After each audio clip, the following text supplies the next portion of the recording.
We're live from Law Nation Studios with another episode to each and every last one of you guys. This episode is brought to you by the Nation. Dallas Cowboys versus the Chiefs recap and no excuses. It is now Raiders week. Hey, let's go. We're going to talk about everything though. Mama, there go that man again. Yeah. Y'all see him. It's okay. It's okay. Do y'all need a hug? All the haters, get out the way. Come on. It's okay, baby. Yeah. They say ain't no party still like a cowboy party. Yeah. Come on. Why y'all mad, man? Cannot believe it. It's okay. If I were to tell you all a couple of days ago that the Cowboys would be 7-3 by November the 25th, I think a third of you guys would take that, right? If I'd have told that storyline to you guys. Come on. Let's go, Cowboy Nation. Wake up.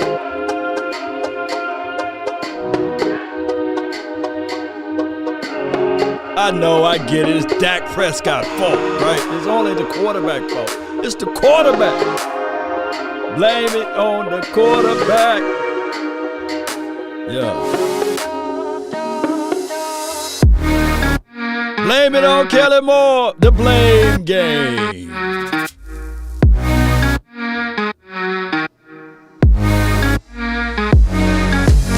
Yeah. Come on. Come on, Cowboy Nation. Let's grind, baby.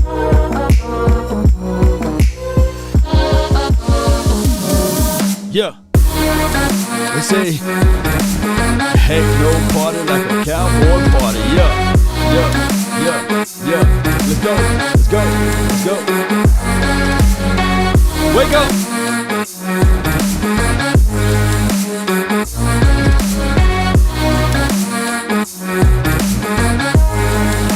There you go. Come on.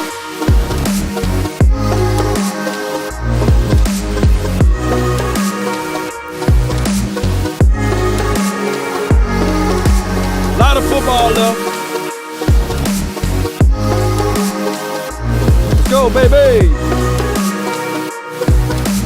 5, 4, 3, 2. Y'all all right? Are you guys okay? You know, I know y'all. Oh, no. I know that's how y'all feeling right there. I've seen Eastside Harold. Look, Eastside. We're glad to see you here. Savage time for your mom. Appreciate you. As Modius, thank you for joining in. Thank everybody for being part of this episode. Cowboy Nation, we are in a situation that the sky is falling. People are jumping off bridges. People are angry and upset. They're ready to fold tent. And I got to give praises right now. Let me see if I can pull up your comments right here. You know, shout out to you, Natasha. You know, I'm great. We're 7-3, baby. You know, and I love her. I love her optimism, you know. I love how she just put that down in there, you know, so people can understand. We're 7-3. Right now, the optimism is gone out of the window. It's for everybody else, you know. Everybody is so worried. Everybody is so worried and say, same old Cowboys. We've been down this before. I would never forget. Week 1. We were 0-1 and I post the standings up, right? And everybody was pointing, laughing. Same old Cowboys. And then we went on this run. And then right after the Denver game, everybody was like, same old Cowboys. And then we beat the Atlanta Falcons. Who are the Atlanta Falcons? And then this game come around. We lost 3 games. And you would think that we are 3-7. And I got to give praises to the Eagles fans. If you're an Eagle fan right now, post in the comment box that you are that Eagle fan. Because one thing that I do know about Eagles fans, regardless of the situation, regardless of the outcome, regardless of whether or not their team only got 1 Super Bowl, and they go all the way back to the histories of the time, right, in 1960 when they won their World Championship, whatever, their fan base keep the same message. They're consistent with their trolling, right? They're consistent even when things are all crumbling. They are still consistent in believing in their team. They will go to fights from the low end, fights to the high end, and they will even eat horse droppings when they do win. But Cowboy fans, we get a hangnail or we stump our toe. We flipping tables over. We're mad. We're angry, we're upset, we want to fire Mike McCarthy, we want to get rid of Kellen Moore, we want to talk about each other. It's a consistent situation that in this thing, as it relates to football, that they will give more praises to the opposition than their own team. They will believe more with their opposition. They have more faith in their opposition than their own team. I always tell people, if you fall, try to land on your back, because if you can look up, you can get up. But it seems not all of y'all that's here that's watching, all of y'all have no excuses, right? 0 dark 30, Eagles are 5-6, and they still have more optimism than the Cowboys. That's crazy. They played the Saints. They beat the Saints. They walk around with the chest out. They have more optimism. Cowboys went into a buzzsaw. And when I was looking and I was walking, and I was sitting there saying to myself, man, what have become of the Cowboys? What have become of the fans, or at least fighting? And then the fans fall into the traps. They believe in what the 3 and the 4-letter network are saying. They can quote you line by line, word for word, for what Stephen A. Smith has said. When his own team, I think he's a Pittsburgh Steelers fan, is not doing better than the Cowboys, but they tend to listen to what Stephen A. Smith is saying and regurgitate it and spit it out and cast aspersions on the same team that they love.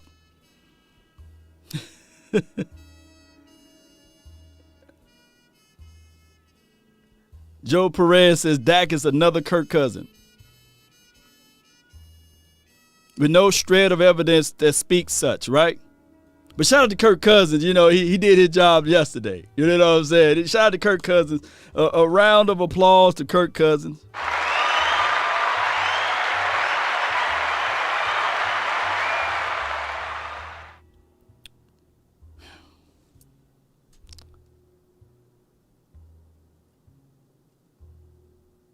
Let me go over here right quick. I hope you guys can see this.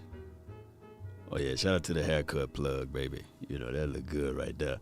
We're going to go over here. We're going to listen to this guy right here. He spit nothing but any real drives. Stuff. Kansas City took a lead early, and you thought they were going to run away with it, and 3.5 hours later, you're grumbling about Mike McCarthy's clock management, but they were in the football game with 6 minutes to go. Dallas is fine. Their health list isn't. They're playing with crutches. But if you look at the standings this morning, it's late November, and the really good teams, almost all of them, have been at some point this year decimated with injuries, and they're still in first place. The cream always eventually rises, and I know we haven't said this much for 20 years, but Dallas is creaming the crop in the NFC East. They're right where they should be. They just need to get healthy. All right, so I posed a question. before on my YouTube page, and I said, man, you know, and I know if was a fifth, we all would be drunk, right? And that's Colin Cowherd. I would never, ever, and shout out to Cowboys Fan Talk for pulling that clip together. I would never, ever think that Colin Cowherd and I would be on the same page. Good grief. I posed the question, and we'll recap Mike McCarthy's press conference, but if you guys want to go over to Mike McCarthy's press conference, do such. I'm not finna switch over today. Do such. Switch over to his press conference if you need to. I'll catch everything on the rebound. I posed the question, or raised the question. With the Kansas City Chiefs won yesterday without Tyreek Hill and Travis Kelce, most of you guys said, nah, no, he could barely move the ball with him, you know? But this is one of the greatest quarterbacks we've seen in all of our lives, right? Recently. And he put up 19 points. It was just enough to beat us, by the way. Now, I'm not taking anything from Pat Mahomes. He's money. So let's flip it. Healthy, well, without the protocol in the way of Amari Cooper and Tyron Smith, what the outcome would have been different on our end. Those are two of our better guys. You see, football is a cycling sport. But at the end of the day, I get it. No excuse business. We got to go by line and precept upon precept, right? But we got to look at it from the actual facts of everything. There was zero separation. Nothing those wide receivers could do even on their better days outside of catching the ball, in which most of the balls hit them right in between the numbers, and they were still playing basketball with the football. The stage was really bright for those individuals. Normally when you look at a game like that, hear me out, Cowboy Nation, before y'all crucify me. Cedric Wilson, Noah Brown make impactful plays. But that's after the playmakers done did their job. And now we can see, without a shadow of a doubt, that when you see the coverage being rolled, how easy and how beautiful it is to play one-on-one coverage. Troy Dudley said, Joe Perez, your comments is dumb. leave Joe Perez alone. You know, undoubtedly, I mean, he's a troll. And every year, you know, every year we get a few trolls to come around. You know, every year we get a few of those to come around. We weren't fully healthy. We had three games in 12 days, and they made the business decision to healthy scratch Tyron Smith, right? They made the business decision to rearrange the furniture on the ship, right? And it was going down anyway, right? That's what most people would say. Chris Davis says y'all overreacting. Yeah, they are absolutely. Look, my guy, shout out to him. Let me see. He put out here. Any real drive. Let me see if I can find it. If he didn't. Okay, yeah, here it is right here. Kellen Moore ain't no guru. It's a West Coast Cowboy. Shout out to him. Appreciate him, man, for his love and adulation towards this channel and towards the Cowboys.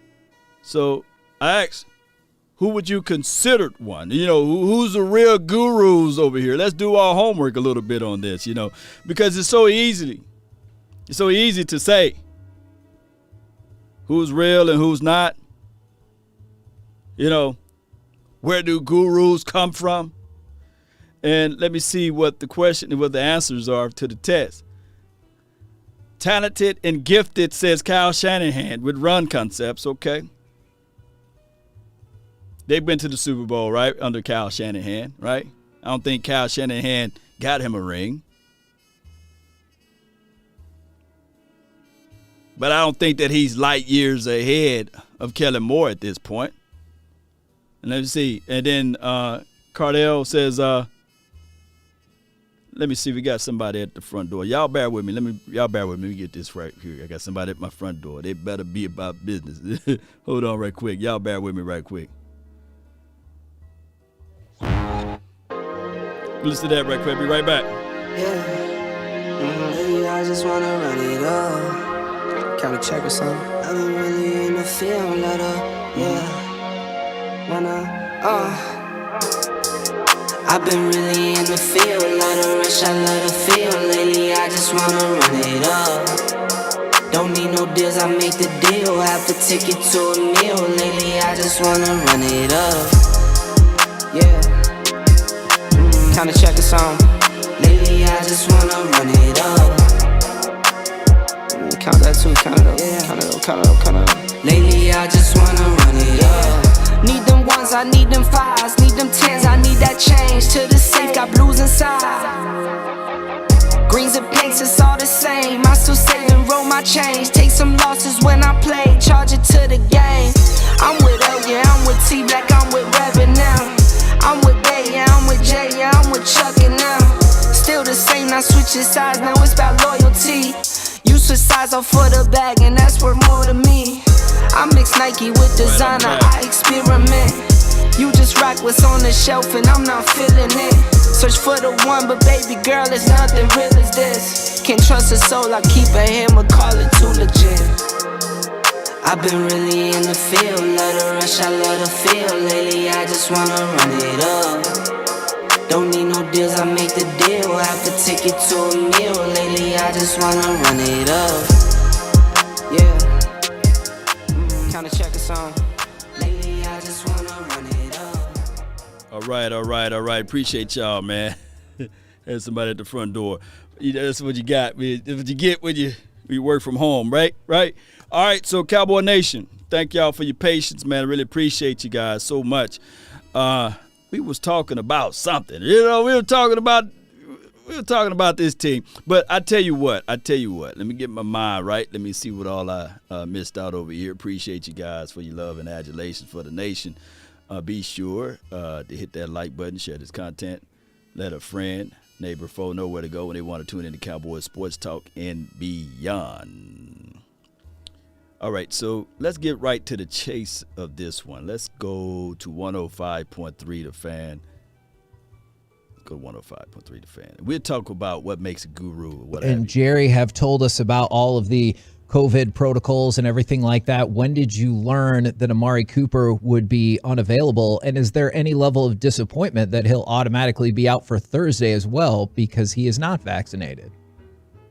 Well, you always hate to lose a great player for any reason, and certainly it's difficult when you lose a player like Amari. But this is the process that we're in, and he won't sit out any longer than any other player. The only thing that is different with him is he has to test every day, and obviously the rest of our team tests on Monday. So any other player that's not vaccinated has to test every day, and that's just part of the NFL protocol. But certainly respect everybody's thoughts on these things and where they come down, and we'll work our way through it just like we have everything else. And I definitely hear you about the respecting everyone's decisions. I certainly understand that. But when you said he won't sit out any longer than any other player, had he been vaccinated, would he not be potentially eligible to play on Thursday? No, not when he tests. It's 10 days from the time you test. Oh, even if you're vaccinated, you're still out 10 days? Unless you test negative. Okay, so potentially then. Gotcha.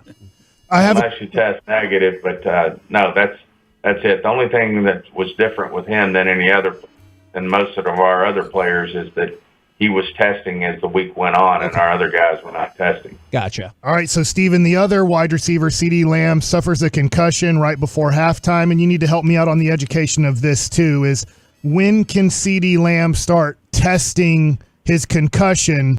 All right, so before they go into the CeeDee Lamb talk, and I hate to get to the political side of everything, and if you guys were not able to watch me live on Facebook, it's because I talk politically about that C-19 with Amari Cooper previously, and the fact checkers came and they submitted a situation, and then I had to go through an appeal, and then I won, and now I'm back on Facebook, and there's all of this crazy stuff, and it lets you know the narrative with this thing, and that's how censorship works. But shout out to Facebook, man. I love you, but I must always speak my mind. Nobody can put a muffle on this mouth of mine. But here's the situation. What they're saying is, if you have, and I'm going to use the word carefully, if you have the stab, you only get tested that Monday, right? But if you don't, you get tested every day. So by Amari Cooper getting tested every day, it shows up as a blah, blah, blah, right? Positive test. So what happened, now that even if he shows up and he get tested and he shows up as a negative, right? Hear me out. Don't crucify me. Hear me out. Even if he shows up negative, he still have to wait his 10-day course because he don't have the stab. So that's just what happened. So for those who shows up Monday and they show a negative test on Monday, they can absolutely that Wednesday contract the whatever they call that stuff. The C-19, that's the proper way to say it. The C-19, they can get the C-19, but they already took their test for that week. You know what I'm saying? So that's just how that goes. So unfortunately, that's why he made the statement that he would not miss any more games than what it is as it is right now because of the testing procedures. Those are just the protocols. Now, are there ways to get around it and circumvent it? You guys gonna have to find that out yourself with fake cards and stuff like that. That what I was told, fake cards. No, that's it. The only thing that was different with him than most of our other players is that he was testing as the week went on, and our other guys were not testing. Gotcha. All right, so Steven, the other wide receiver, CeeDee Lamb, suffers a concussion right before halftime, and you need to help me out on the education of this too, is when can CeeDee Lamb start testing his concussion to possibly be available for Thursday? He'll start his protocol right away, and he's doing really well, so he'll have an opportunity to play. If he were having, issues today, then you'd probably be a little leery. But the fact that so far he's doing well, but he'll have to go through testing, and so we won't really know that until Thursday. Okay. Stephen Jones joined us here on the KNC Masterpiece on 105 through the Fan. The argument's going to continue. It's going to persist, and it's probably never going to go away until maybe DeMarcus Lawrence comes back and Randy Gregory comes back. Micah Parsons put on a show at Edge, and I've been fighting against it, Stephen. I've been trying to say, look, I just want this guy all over the field, but I keep getting the debates, and then whenever he does that, it's kind of really good evidence. Do you think, hey, we pigeonhole this guy as an edge, or is there no pigeonhole for this guy?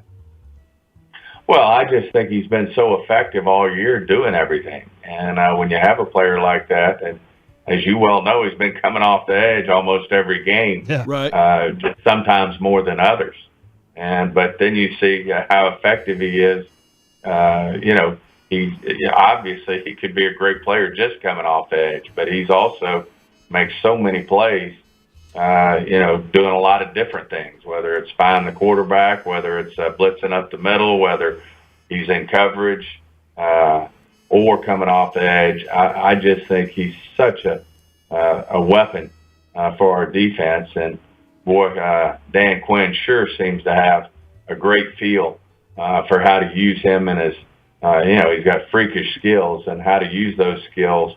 And I do think it's something that where, hey, you break the huddle and you don't know where the guy's lining up in terms of how you're going to double team him, how you're going to chip him, how you're going to deal with the players. So, it's hard for me to argue that, as you said, you can make a lot of arguments in a lot of places for him. Yeah. Because he's pretty good at wherever you seem to put him. And so, it's just a great problem to have. Yeah, it and is. I think, he's only going to show up more as we get Randy Gregory back and DeMarcus Lawrence back, which hopefully is right around the corner. And it should just make our defense all the more dynamic when you have your pass rushers and you have Micah adding to that. Should be a handful for, the quarterbacks that we're going to be playing down the stretch. Man, Stephen Jones, man, he's spitting the truth. Let me ask y'all, man. Let me poll you guys. Would you rather have Parson on the edge, or you rather like to have him at Mike linebacker? Where would you like him? Now, I can tell you, even blitzing from the interior, sometimes you don't see him get to the quarterback that way. But man, he creates a whole lot of pressure there. But would you like him at edge, or would you like him at on the middle though? Mario says Mike, like him at Mike. Jesse, shout out to you, Jesse, on the edge. Madman says on the edge. Okay. Asmodeus says Mike.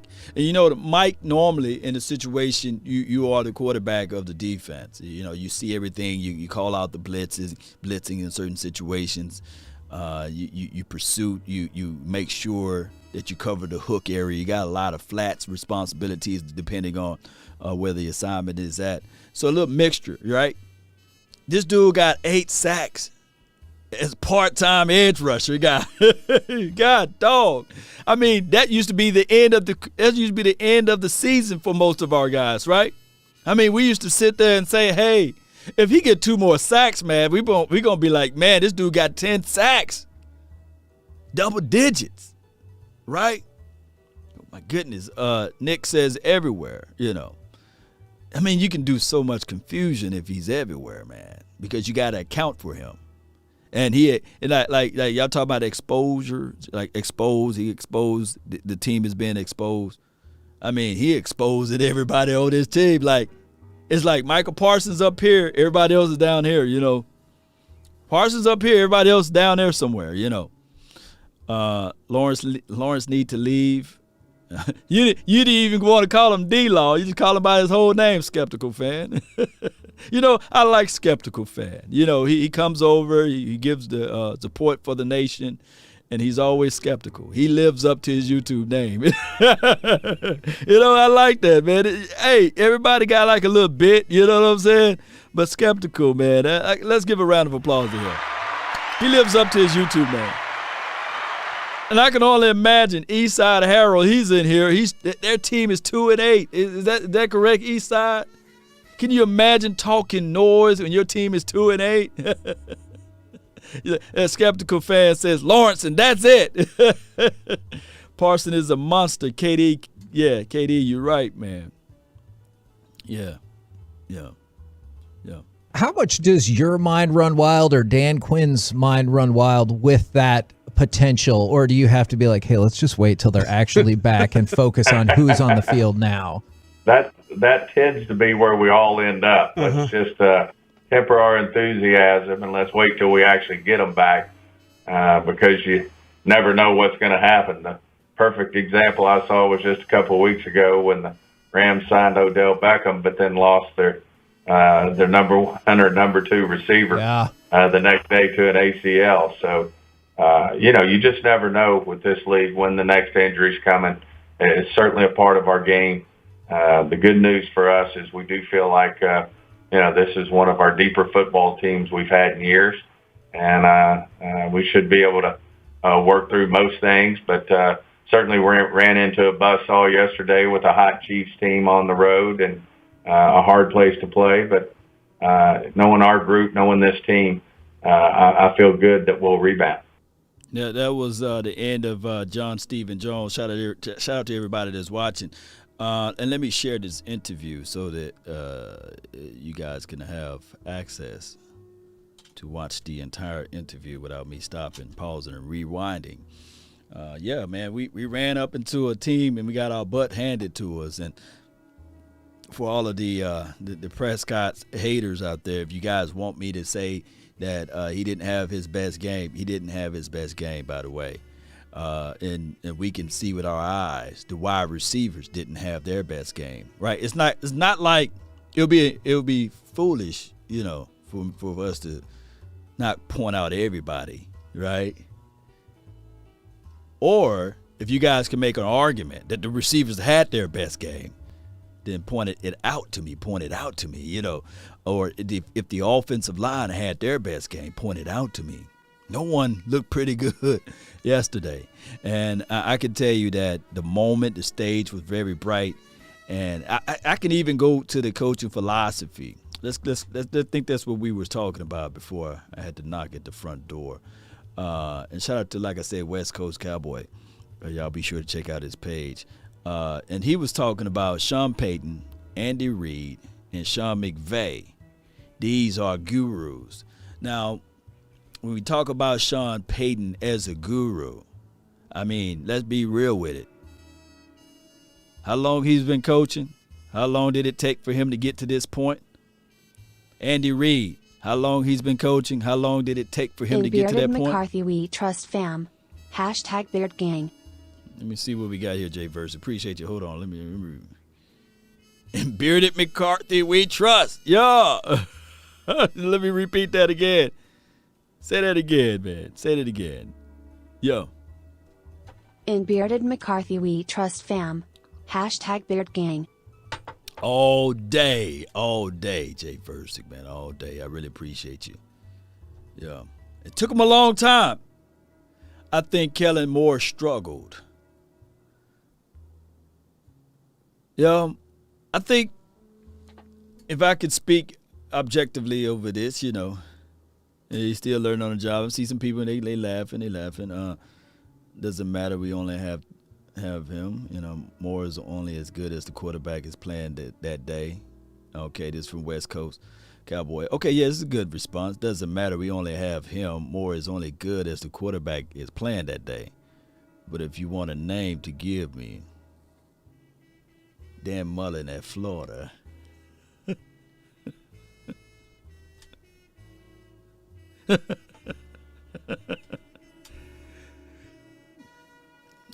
Dan Mullen at Florida, he may be the greatest thing on a high school level and a collegiate level. That is college level, by the way. But on a pros level, you would never know.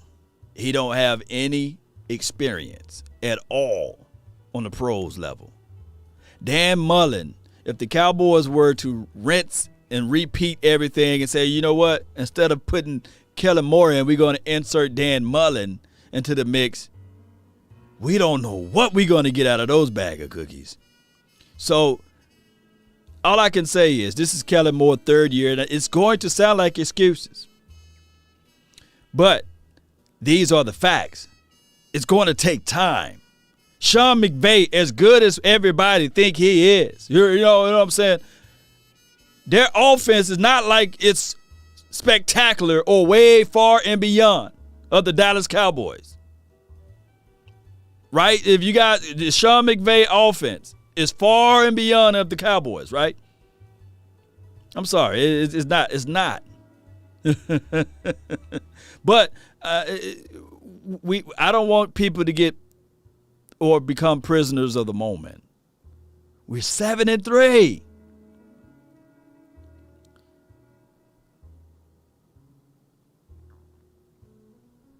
D-Law might play Williams. He says breaking news. Let me see. I like that right there. Let me see. You know my guys at Twitter, they always do a great job over here. Shout out to you, Williams. McCarthy said some positive news. D-Law, he'll be activated here shortly. Okay, chomping at the bit. That doesn't mean Lawrence will play Thursday, but he seems to be getting a little closer in and available to return. If D-Law plays, I would rather for him to play on 100%, but I'm going to give you that, Williams. Thank you for letting me know, and that's probably due to the press conference. But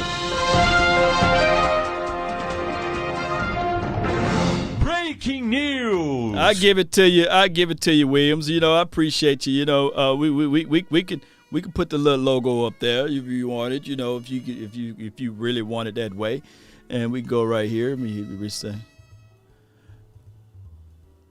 I want D-Law when he come out to play to play.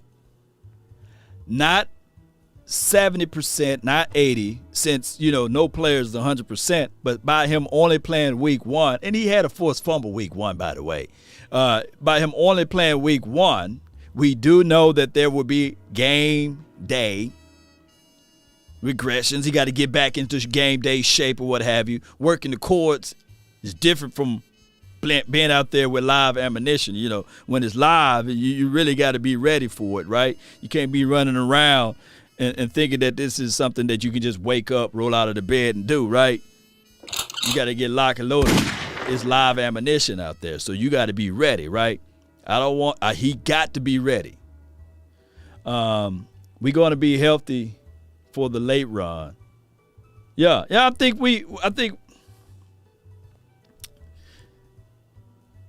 here's the situation.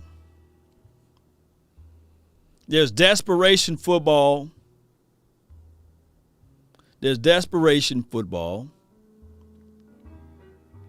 Right? Back against the wall football. Then there's also, okay, this football team is looking at it like, hey, we got to get our boys healthy, because we know when our guys get healthy, we can play lights out. We're not in desperation mode.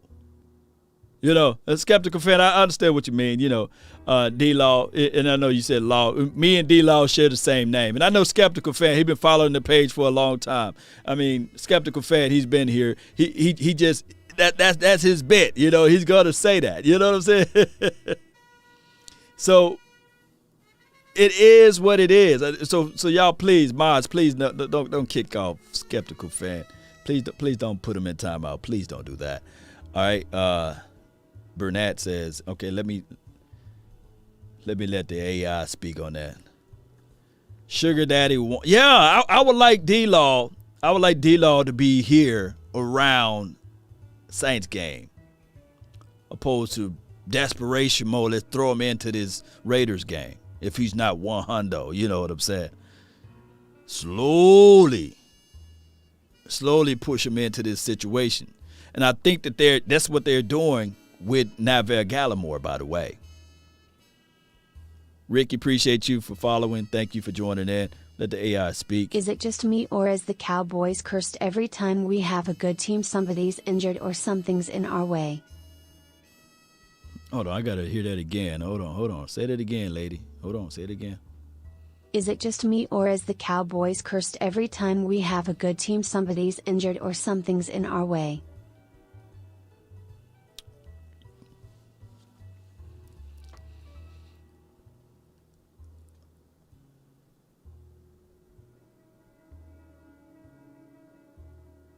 I'm thinking. Here's my thoughts. Injuries do happen. And thank you, Georgie. Injuries do happen. Now, I'm not going to put it all on curses, hexes and busting through a mirror and walking under a ladder. I'm not finna give all of that to that, right? This is no excuse business, right? Everybody got 24 hours in a day. But dog it, some of those things, right, falls upon the coaching, right? By them wanting to secure certain things, right? They wanted to see, okay, can Connor McGovern play left guard without getting the penalties, right? And I don't blame him. You got to at least try it, because the man got 13 penalties for the season. That's Connor Williams, right? And you just can't just throw him in there and think that he's going to be able to walk on water his first game. They had to have the notion that there will be some growing pains, right? They had to understand that even with Terrence Steele, that, hey, moving him from right tackle and kicking him to left tackle, you're not going to get the same production. You're not going to get the same outcome. If you think I'm lying, if you're right-handed, try to go the whole day doing everything with your left hand. Try to go doing it for 2 to 3 weeks. It's not going to equate the same. Now, I do get it. Swing tackles must have the ability to play both sides, right and left. But normally, in this type of pivotal situation, it's fixated that, hey, this is what you're going to do. This is where you're going to be at in case of an injury, right? You're going to get these type of reps. You're going to get these type of snaps through practice all that week. But I get it. It's going to sound like a bevy of excuses when I tell you guys these facts. When you have Tyron Smith getting all of the reps, eating all of the oodles and noodles, eating all of the seconds, eating all of the first meals, right?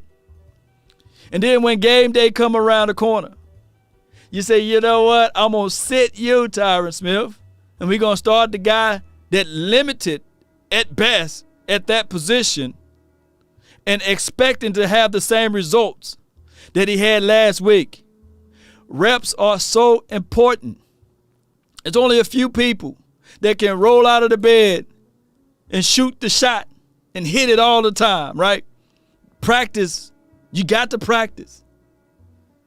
So let me know where I'm wrong at, Cowboy Nation.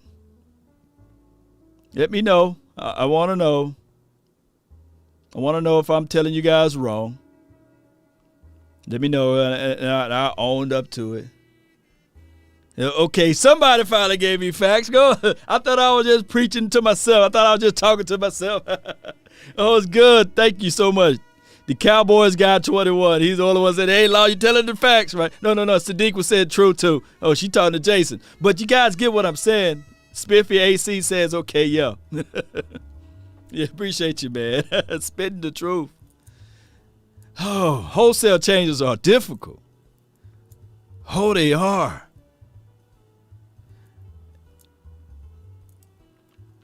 There's a film breakdown from Brian Baldinger. That's how you say his name, Brian Baldinger. And he spotlighted the Kansas City Chiefs defense. I want you guys to go and check that video out. I don't have it right here, but type in Brian Baldinger. I know he got it on his Instagram page. And just watch from his preview, because I don't get to the all 22 until tomorrow. But watch the all 22, and he breaks it down all the way. Like the separation is literally just like this. And when the opportunity was there, they wanted to play volleyball with the football. The only thing that we could have done in that game, if Kellen Moore was wise enough, is exactly what Coach Marv said when he called into the show. To slow it down. To slow it down. Take your time. Run the ball. It's going to look ugly. You can't blow everybody out. I know you trust your guys. And also, don't be afraid. And I'm just me on it speculating because, Baldy breakdowns is Texas. Yeah, but I think this is like, let me see. I think this is more so like his bootleg breakdowns before they go over to the end, before they go over to the NFL. Let me see if I can find it, man. I can't play it though, but let me see. Baldy breakdown. Nah. It's his bootleg ones. I like his bootleg ones better. And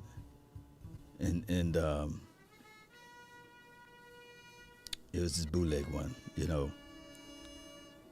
But he's a machine with it though. He got the access and pretty good.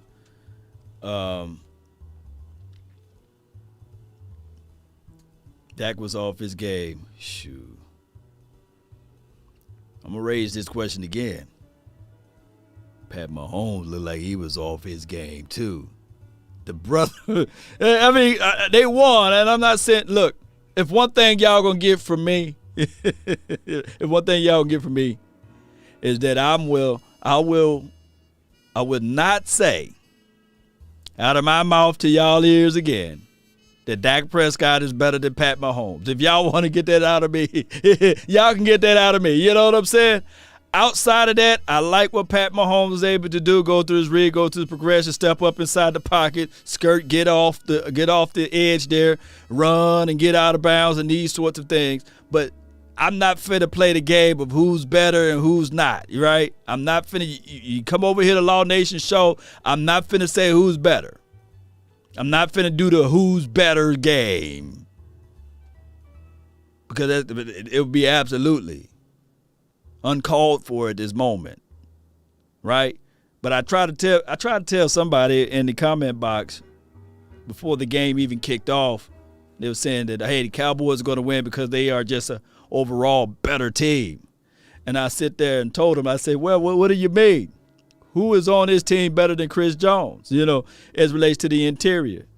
And he was like, well, you add this, you take away that. I said, no, it don't work that way. Who is better than Jaron Reed? You know what I'm saying? As relates to the interior. But if you move this and you slide that around, I said, no, and subtract the two. I said, who on this team as relates to safety is better than the Honey Badger?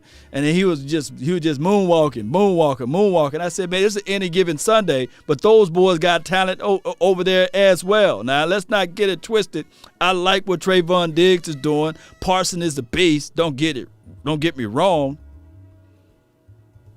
But this tight end, Kelsey, he's going to go up against primarily our safeties. Yeah. So let's go. LP, you can hear the background music. Okay, appreciate you, man. I thank you, man. I thought I can get some of that dry sound out, man, by playing a little piano. A little jazz for your mind. Just to tell you guys where I come from, a little jazz. Sneed is a beast. This is from Blake. Yeah. All right, let's listen to these guys. See if we can get these guys over here. Wrong button. Here we go. To the offensive line. Obviously, you had the change with Connor McGovern in for Connor Williams. We did see. This is the Cowboys versus Chiefs. Stars up, star down. Shout out to 105-3. Connor Williams in their Hulk package in the backfield as a fullback. McGovern looked like he struggled. Zach Martin got beat. Terrence Steele got beat. Leo Collins got beat. I mean, are the PFF grades out yet? No. Yeah, don't run through them. If you get them to pop up, we'll do it at 8:40. But I think this offensive line is going to get exposed. They got exposed yesterday, and they looked bad in terms of the numbers. Dak was, again, running for his life, off platform, not set. What does that do to you on the throws where you do actually have time? Frank Clark with the unblocked assignment from Terrence Steele when he forced the Dak fumble early on. He didn't even move at the snap. Look, the Chiefs had 14 sacks coming into the game. 14. Get him. They had 5 yesterday. Chris Jones had 3 coming in on the year. And he had 3.5. Got his hand on the final Dak Prescott throw to end it. Dak had been sacked 11 times coming into this game. 11 times, and KC got him with 5. We don't follow the inner workings of most teams other than this one. But a lot of people in the fan text are saying, the moment they got Ingram and they moved Jones back inside, he's been a menace. Man, my gosh. Hell State, y'all know I love Mississippi. You know what I'm saying? But, man, Christopher Jones. Ooh. That dude right there. 3.5 sacks. That boy was a menace, man. I can only imagine if we can get something like that. And Parsons, oh, my goodness. You talking about football. I'm about to say a word. You talking about football. Oh, my goodness. I ain't gonna say it, but let me see. I want me some glory hole. That's football stuff right there, baby. Oh, my goodness, man. I just think of, how Ray Lewis run around with Big Haloti Nada. You know what I'm saying? Saragusa. It's going to be a minute before Big Bo Hanna, you know what I'm saying? And Justin Hamilton, shout out to him from Natchez. He had that penalty. You got me mad. But you guys know. Close your eyes. And I know. God, dog it. We don't want to start talking draft talk right about that. But can you guys close your eyes and imagine if we can go out there and find that real true one tech so these boys can fly out, man. Figure out a way to re-sign Randy. Oh, my goodness. And you just start looking at the possibilities. Okay, This is what the Cowboys got to do, and I'm not trying to throw any shade. But all they got to do is find them a real, true, one-tech, pushing, big body, can't stop me, right? And then on top of that, oh my goodness, on top of that, if you could find a safety to marry up with what Trayvon Diggs is doing. Not saying that those boys ain't doing a good job now. Please open up the lines. I have so much to say. Yeah, I can't, man. Once this thing go on, but I appreciate you, Scott. I can't wait to hear what you got to say. But we'll look into that. We'll look into that. Appreciate you for your donation. Skeptical fan says, I kind of wish that La'el Collins never got suspended. Yeah. Parsons ate that Chiefs O-line up. Yeah, he did. Yeah, Parsons, according to ESPN and in the NFL, they only credit him 2 sacks. I keep seeing that people are saying that he had 3 sacks, but he was only credited 2 sacks. And the one, I guess, it was the fumble. The quarterback was beyond the LOS, so that don't count as a sack. But I get it though. Let me look at the score again. Let me see if they updated it before I go into details of it. Yeah, they only credit him 2 sacks. And that's across the NFL. There's no way I've seen that he shows for 9 sacks for the season. He's only credited for the 2 sacks. The forced fumble, 2 sacks, and 4 tackles. But still, man, that boy, he was flying out to the ball. He got 2 forced fumbles for the season, 8 sacks, 48 solos. Man, that's good, man. But if y'all can find the link where they credit him 3 sacks for this game and this number moves to 9, then that would be remarkable. But he's only credited 2 sacks. And I think the other tackle that he got, the quarterback crossed the LOS, so that doesn't count as the sack there. The game was on Dak and Moore. Ming Mug 4-4. Like,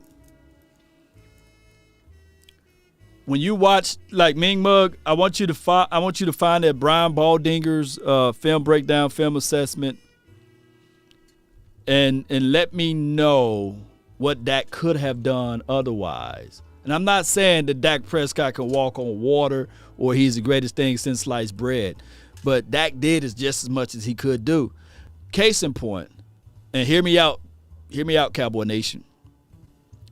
What could Pat Mahomes do? He couldn't find the end zone. So what could he done? You know what I'm saying? So it was difficult. It was difficult for him. I can only imagine what he would have looked like. What he would look like without Tyreek Hill.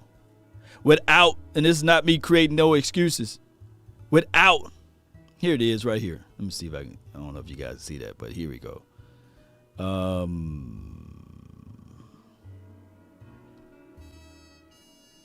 Offense had their finest hour Sunday at Arrowhead. And it started with the way their secondary played. Cedric Wilson goes in motion, L'Jarius Sneed runs with him. Look at this. Tyrann Mathieu has got the tight end Schultz on a wheel route right here. He's in perfect position right here. Perfect. The secondary was simply better than the Cowboys receivers all game long. Didn't matter. Look at that lockdown. Look at that lockdown. Like you look at Charvarius Ward right here. Lockdown. Look at that. Help. Where the squeeze at? Like they just defended these Cowboy receivers like nobody's business. And it was everybody. Everybody. Like look you can watch right here. Watch L'Jarius Sneed just redirect right here. Yeah, that's how I want my DB to play. He's a curl flat defender right here. Knock him off his marker. Work. So he's going to go find it. And when Gallup uncovers, here he comes. Like the tackling was crisp. He plants Gallup right into the grass seed of Arrowhead Stadium on that play. Now, here it is. Charvarius Ward, L'Jarius Sneed together. Here comes the blitz right here. He's going to blitz. CeeDee Lamb sees it. He tells Dak, here he comes. Dak, I'm right hot. through the B I'm gap. hot. There it is. You got to go through this drop. That's 1, 2, 3. Out. There's Charvarius Ward on the back end. You can't change the you drop. Watch this blitz. Watch the split. He can take Neiman when he picks him up. But nobody accounts for Sneed. Watch Sneed. Sneed goes right for the arm, not the head. Goes for the arm of Dak Prescott. Smart move. Well Brilliant coached. move. That's Spags at his best. Ball flutters like a wounded mallard. Now, watch the communication here. I know y'all can't bear to all see the way it. around. Matthew, Thornhill. Thornhill, Sneed, baby. Pulls it all off, all right? Gonna banjo right here. Gonna throw one of these wide receiver hit screens. You can say switch. Tackling was crisp. Come down and Celebration was field, on. baby, on the That fourth was third side. and 5. Get the punt team ready. Look at that. Charvarius Ward right Lock. there. 21 seconds to go in the half. This is the Cowboys bad going to the play best from Dak, offensive though. player, CeeDee Lamb.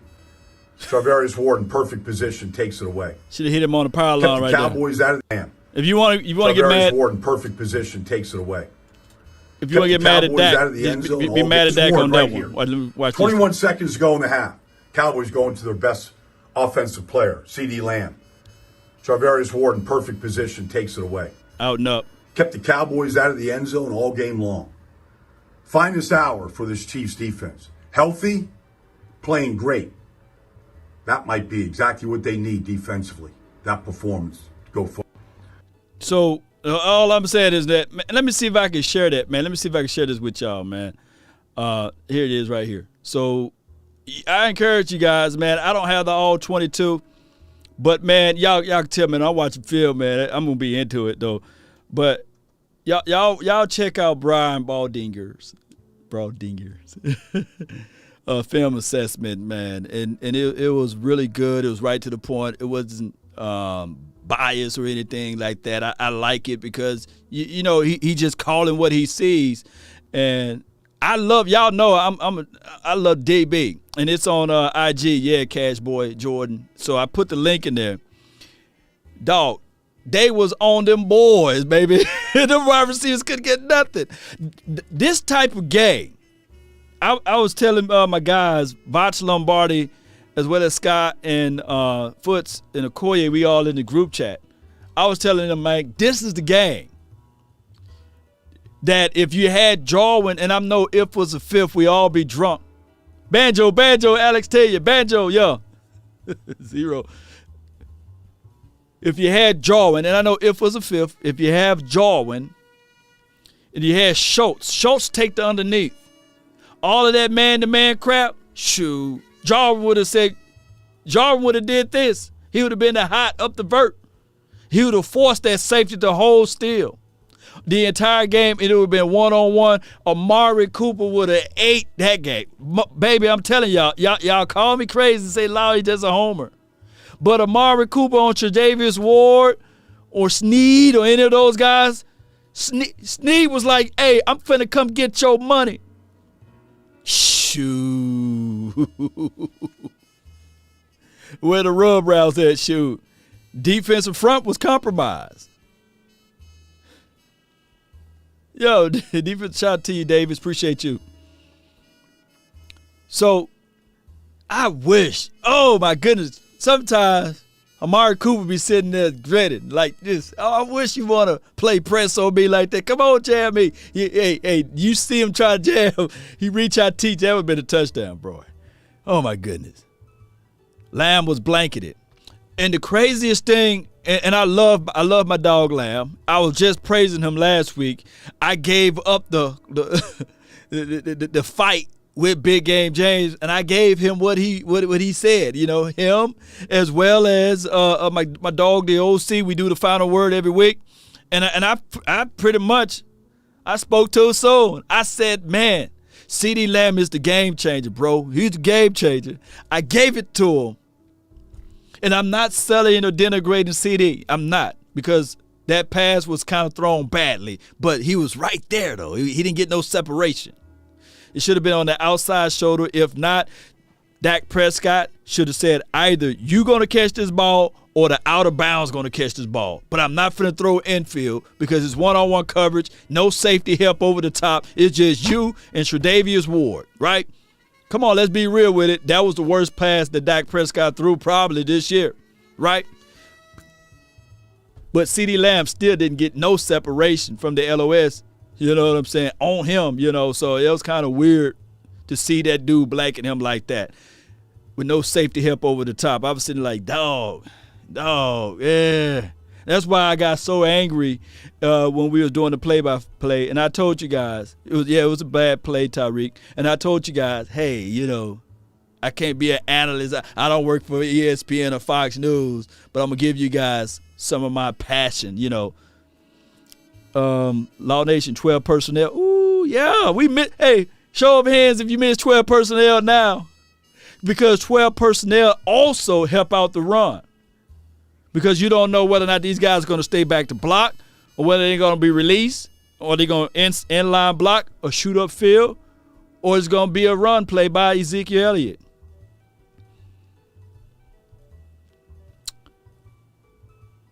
Blake, is you're a Chief fan? Lamb need to stack better. Well, there's two ways. And I think they're gonna burn that film though. if he worked himself, if Lamb worked himself into the inside of the field, and who am I trying to tell Lamb how to run a route? Right? He's good at route running. He worked his way inside and then gave himself enough cushion on the outside. Of course, he'd have been stacked, and if he released out to the edge there, then he would have been even more cushion. But Shadavius Ward, he was like, shoot, I'm sniffing all of that. Yeah. No more trade to Coop talk. Yeah. And that's something. Then the team obviously knew that. They just weren't able to do anything about it. He's a huge human being. Yes. Good gosh. I saw him run up there. I was like, good. Whoa. What is that? That's not a man. Yeah. What is that thing there? That's huge. And then when the offensive line struggles like that, Dak has to get a star down as well. A lot of overthrows, underthrow on the interception attempt to CeeDee Lamb. His career low yards per attempt came against the Giants on the road in his rookie season, 4.46. At one point in that game yesterday, he was at 3.26 yards per attempt. The interception before the half meant Micah tried to give you momentum. He strips Mahomes. You're down 16-3. Got to have some points. Got to. Got to have some points there. And I equated that Dak interception to the Malik Turner pump block that went against the Cowboys against the Broncos. Like, you're getting worked. You're getting beat. You got to get a momentum play. You got to get something to feel good about. Malik Turner had the block to start off the third quarter. The ball went past the line of scrimmage. It was touched by Nashawn Wright. All the air sucked out. That happened to the Cowboys a few times yesterday after Kurse got a pick, after Micah Parsons forced the fumble, and they just could never capitalize. 4 different chances to dent into that lead. Didn't do it. Dak had 68 yards at halftime, RJ. And at one point, his longest completion into the second half was 16 yards. 16 yards. It would have been longer, but Cedric Wilson decided to get scared at midfield going across the middle and alligator arm one. Leave Cedric alone, man. Appreciate you for the donation there, Dave, man. Thank you so much for your love and adulations for the nation, man. I don't know what's wrong with my AI. She ain't speaking. She mad. She's still upset probably. Hey, Law, are there any good left tackles out there that they could maybe sign? You'll have to release a player to sign one, right? So who's you going to release? So I don't think that the Cowboys in the business right now of looking at anybody, outside of the guys that they bringing up and elevating through the practice squad. So that's just their philosophy. They like their guys, and I've seen people hit me up multiple times saying, "Cowboy, hey Law, bet you think that the Odell Beckham would have been good now, huh? You know what I'm saying? So all that stuff you were talking, and I get it, you can't put toothpaste back into the tube. And I was tell you guys right now that it just happened this way. Mari Cooper, Lamb went down, and I think Stephen Jones just talked about it. This is such a cycling league. Now, let me know right now, Cowboy Nation, do any of you guys would like to have, dare I say, Odell Beckham Jr. now? Let me know. Average like 7 yards to go on third down. Jacob, oh my goodness, man.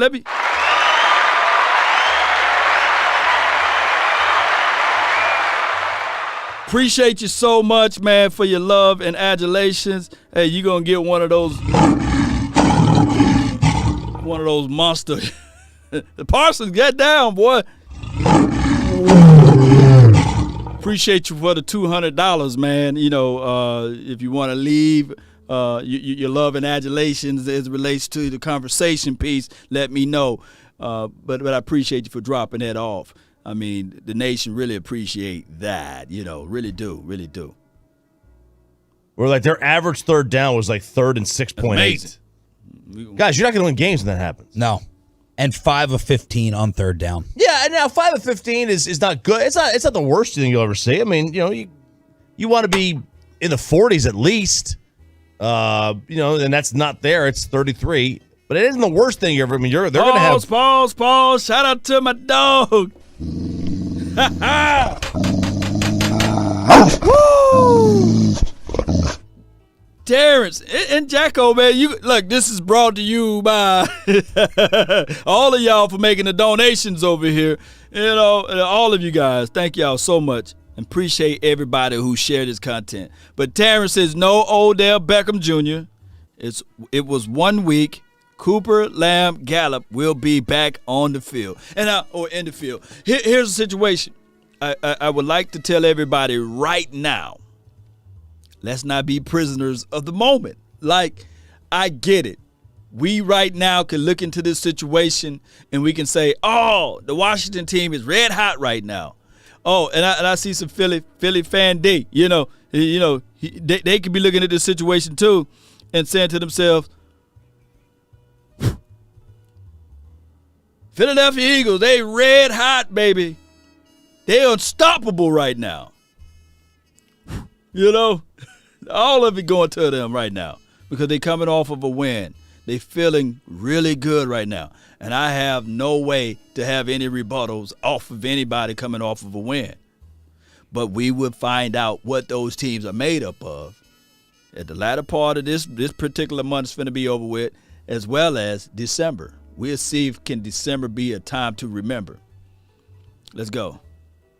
Games where they're lower than 550 on third down. But, you know, they had as many first downs as drives in the first half. Oh, 6 first downs, 6 drives. Oh, it was not good, man. Like this was a really, really bad performance, top to bottom, on both sides of the football. They had one drive, one possession that covered more than 24 yards of ground. I mean, this is the number one offense in the NFL. Yeah, Kansas City been playing better, but I mean, come on now. If you were to go, I'm trying to find this because I do think that there's a home road issue with Dak. I'm gonna have to do a little bit of a study on this one, on the home versus road. I just on the surface, not looking at it, it doesn't seem like he plays particularly.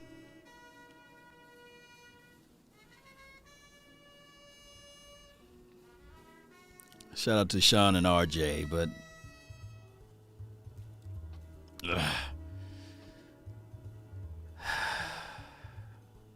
Woosa.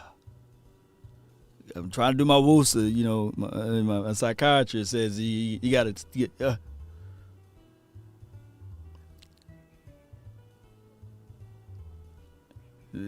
Jacko, you done dropped another.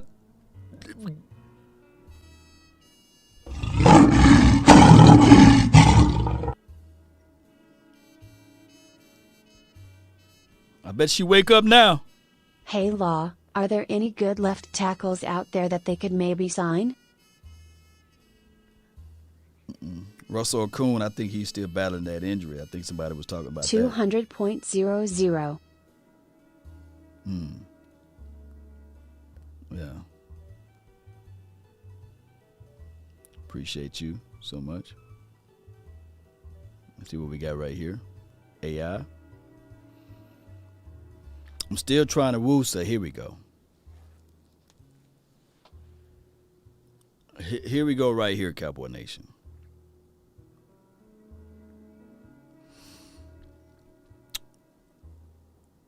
My thing is,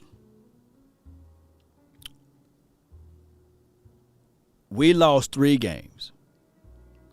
Dak Prescott, it was a road game against the Tampa Bay Buccaneers. We need to draft a new left tackle in the first round next year. Tyron is great, but he is not young. Every time he is out, we get killed.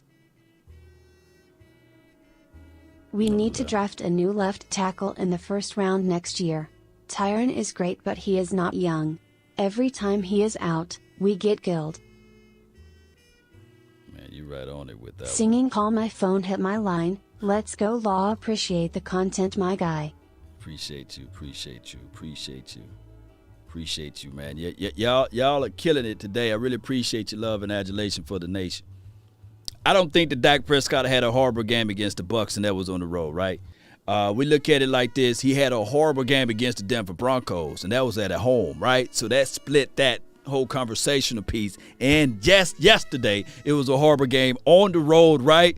He had, collectively speaking, 2 bad games that can really stick you right into the crawl and be like, I would like to have those games back, especially if you want good things to happen for Dak Prescott. The Denver Broncos game, right, that was at home with the red stripe, and the Kansas City Chiefs game. It must now. I would like it better if he said, "Hey, when Dak Prescott see a lot of orange or red, he having a horrible situation. You know what I'm saying? Maybe it's the color. When he had the red stripe, he couldn't hit anything. Oh, excuse me." And we can leave out all of the other things as far as the players not being up to 100%, Dak Prescott being a little sloppy because he didn't throw the ball in 3 weeks. We can leave that all out, right? If you want to go with that. But you can't use that Dak Prescott on the road is having a horrible year, because that's not true. Those are not facts. AFC West teams, this is from Blake. We'll find out Thursday, right? And I'm quite sure he will split it if we beat the Raiders, right? That means that we lost to the Denver Broncos, we lost to the Kansas City Chiefs, but on the opposite end, we won against the Chargers, and then we will win against the Raiders. And technically, when you playing against an uncommon opponent, if you split it, that ain't bad. If you split that division or you split that conference, that's not bad, in my opinion. Really well away from home all the time. Like, it's much more inconsistent. When they're playing at home, this is a downhill team. All right, here you go. Like, this is just on the surface. Give it to him. Obviously, they're 2-2 on the road, 4-1 at home. The completion percentage is up on the road, which means he's probably going much shorter, which it is, because he's got 30 more attempts and 50 more yards. His touchdown interception ratio at home 14-2, 6-5 on the road. Ooh, his pass rate's way down. His adjusted net yards per attempt is way down. His aggressiveness number is way down. I'm gonna have to go deeper into this. I don't want to just give you gotta the basic one. I want to see if he's much more efficient on the road. Inefficient on the road, I should say. And if that has anything to do with being outdoors. 2019, it was kind of similar in terms of... No, you can't use 2019. That was a whole different world. But I can tell you guys, this is just my beliefs. And I haven't did any research or any numbers on it, just from my perspectives. I like the Cowboys playing inside the dome or on a turf field versus playing outside in the grass field. I like the Cowboys playing in that fashion. Cowboys Sports Report. AI. Let me see if she's going to pick that up. Appreciate you. Yep, appreciate you. Thank you so much for your love and adulation for the nation. Well, whenever she do decide she's going to pick it up, there she go. She needs some virtual I think coffee. Gertie can hold Vegas to 10. We just need Doc to win and Cow just win without Coop and Lamb and go to Saints healthy at 8-3. Can't lose 3-4.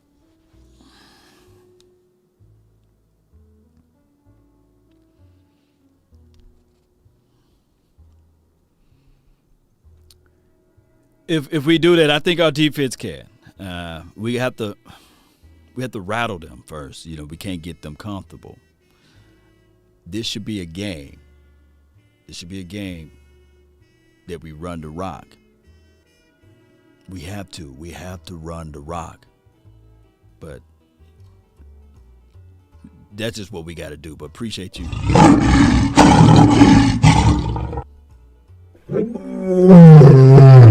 The completion percentage, he threw for double the touchdown passes at home, 20-10. He threw more interceptions at home in 2019, and the QB rating was about 18 points higher. So this team is going to have to get the public monkey off their back of like that one true test. Everyone says the same thing about the Cowboys. All right, we think you've arrived. We think you're there. We think you're a contender. Patterson. What's the win to go out and get it? Terry Bradshaw said on the Fox pregame before the kickoff yesterday, we think you're here. You play Tampa tough, but you lost to Tampa.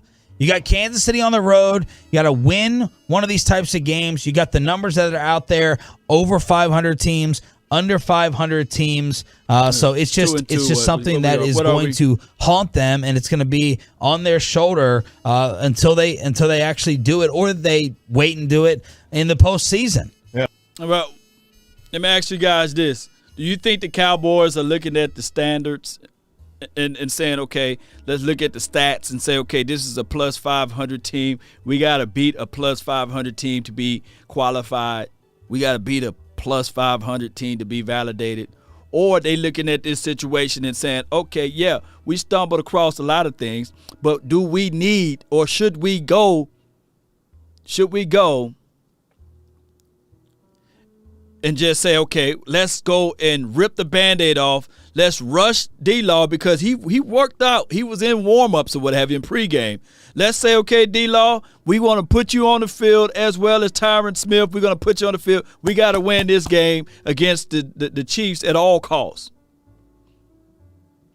Should they be looking into that and say, okay, we're going to win this game at all costs? And I'm not saying that they didn't.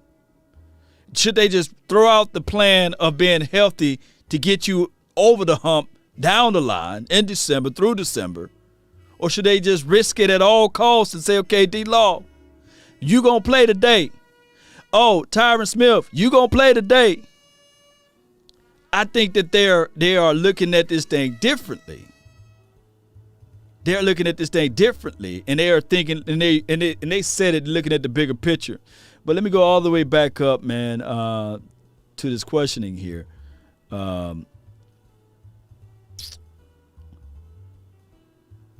We need to draft a new left tackle in the first round next year. Tyron is great, but is not young. Every time he is out there, we get killed. Let me before that question go across my mind. I had multitude of people to reach out to me and say, "Okay, Law, can we go out there and draft? Should we go out there and draft Elijah Vera Tucker? Should we got a Rashad Slater? I want a Rashawn. Is it Rashawn or Rashad? Whatever. Should we got Slater? Let me know in the comment box right now. Should we got those two boys? Should we went out there and got Slater or Elijah Vera Tucker? Or are we okay with what we got out of Parsons? So heading in, let's say, for example, it's the year 2022. Should we go out there and get 2022s? Because I'm not this doggone draft guru guy, by the way. I'm not a draft guru guy, so I don't know all of the guys that's out there. But wouldn't it be nice if you had another Parsons? You know, would you pass up on another Parsons? Or do you go with best player available? You know what I'm saying? That's just how we're going to have to look at this thing for the year 2022. And I really appreciate you, Jacko. Thank you so much for your love and adulations. Parsons all day, right? So that's how difficult the draft is right now, baby. It's a difficult one. It's rough and rugged. I think that the Cowboys are looking into this situation and they are saying to themselves, we got the solutions. We got the solutions. We went and got a Josh Ball, and I'm not saying that he's a cut above the rest, but he had a high ankle sprain, right? Sprain, and he was not able to participate in most of the situations. And I'm not saying that he will be the Tyron Smith replacement. But he did grade it out good in college, what have you. He just had that hiccup with that domestic violence thing, and it kind of like a lot of people didn't want to touch him. So he going to have all off season to prove his grain of salt. But I think that Brian said this last night, him and Ari Timken. Brian Broaddus, not Brian Baldinger, but Brian Broaddus said this last night. They probably, and don't crucify me, Cowboy Nation, will go into the 2022 season if things don't work out with Tyron Smith, is to keep Terrence Steele at right tackle, Zach Martin at right guard, center Tyler Biadasz, left guard, and that's why they pulling the Band-Aid off of it now. Left guard would be Connor McGovern, and Lyle Collins at left tackle. And that's what he said last night. Oh, no, I'm sorry. So he didn't say that. He said Tyron Smith again at left tackle, and Connor McGovern. I'm coming to Connor McGovern. Lyle Collins at left guard, I meant to say. So that's what he said that they probably do. And 9 times out of 10, he's not pulling this information out of thin air. He probably heard it, because he's close to the nation, That's just all I'm saying. So he said last night on the post-game show that it would not be a surprise to him, let me say it quote word by word, that he said that it will be Tyron Smith at left tackle, Lyle Collins at left guard, Tyler Biadasz at center, Zach Martin at right guard, and Terrence Steele at right tackle. That's what he said. My goodness. Start down to the wide receiver hands team. That's just not very good. I know we've talked about the wide receivers today. They drop passes like crazy. And, didn't even CeeDee have a drop in this game early on. This was the hands, for whatever reason, on this team. It wasn't that cold. It wasn't 12 degrees outside. No. They weren't scared to catch the football. It was windy, but it wasn't that cold. Man, it's just a lack of concentration. I don't know if these guys are scared of getting hit. It's just a lack of concentration out there in this game. Granted, look, Cedric Wilson doesn't play all the time. He has this year, but, he didn't play. He got, one play last week against the Falcons. Obviously, Gallup hasn't played much at all this year, but he's back now. And then when you lose CD and Amari, then you're going to have those two guys getting, Michael's going to be on either the number one corner or double teamed. And Cedric's going to be on the number 2 corner, which is not something either one of them are used to. And then Noah Brown just can't catch. Micah Parsons, an absolute menace out there, rushing the passer, making RJ Choppy look really good. Forced a fumble, got 2 more sacks, and he was just out there disruptive. He's just too fast for people. Yeah. He had a near pump block as well. Yep. Hit a near pump block. And then he got his 8th sack to sit there and get his name in the conversation with DeMarcus Ware. ESPN Stats and Info said that Micah Parsons had 12 pressures. 12.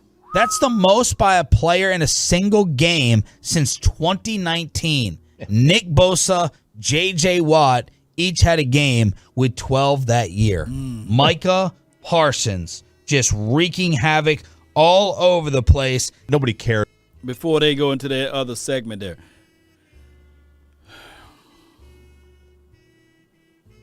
we're going to have to find somebody to match up with Parsons.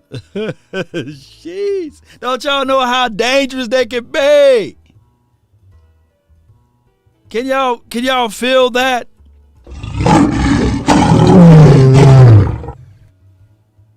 Don't y'all know what he can do? Close your eyes. Can you imagine? I'm not saying you go out there and you find a Chris Jones, but if you find a Chris Jones type, and I'm not saying that Osa can't be or Navarre Gallimore can't be, but man, can you just imagine?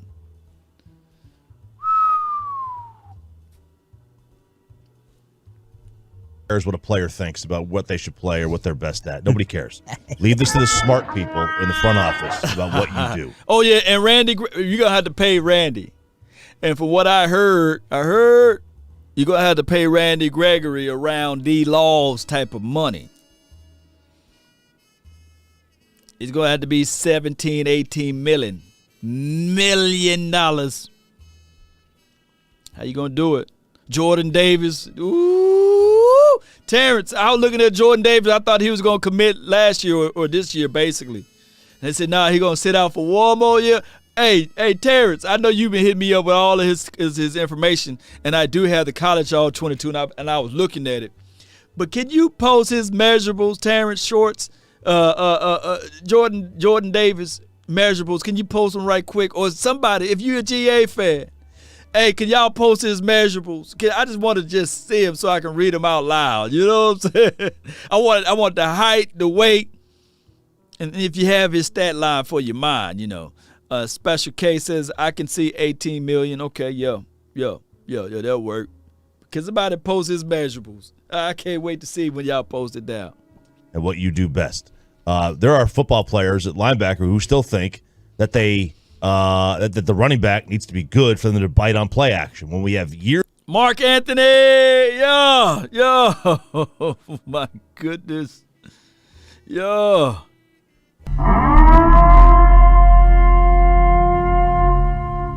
And this is not no slow development 6'6", 340 guy, you know. And I know y'all gonna say Big Bo is like 320, 325, and he was 380 at one point.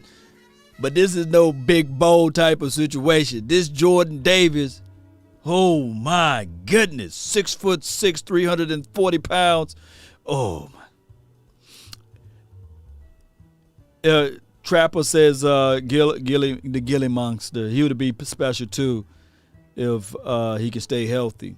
Yeah, and Naval is about 308. But I'm looking at it like this. You still have Naval Gallimore, right? You still keep Osa, who's got an endless motor as well, right? Osa from the interior is no one to sneeze at. But if you match that up with Jordan Davis, think about this. Just hear me out. Big boy Jordan Davis, Osa, D-Law, because you're still on the contract, and you still got Randy Gregory, and you have Parsons as that Mike linebacker who's roaming around like a lion. You know, the lion stay hungry, you know. It's gonna be total pandemonium, baby. It's gonna be.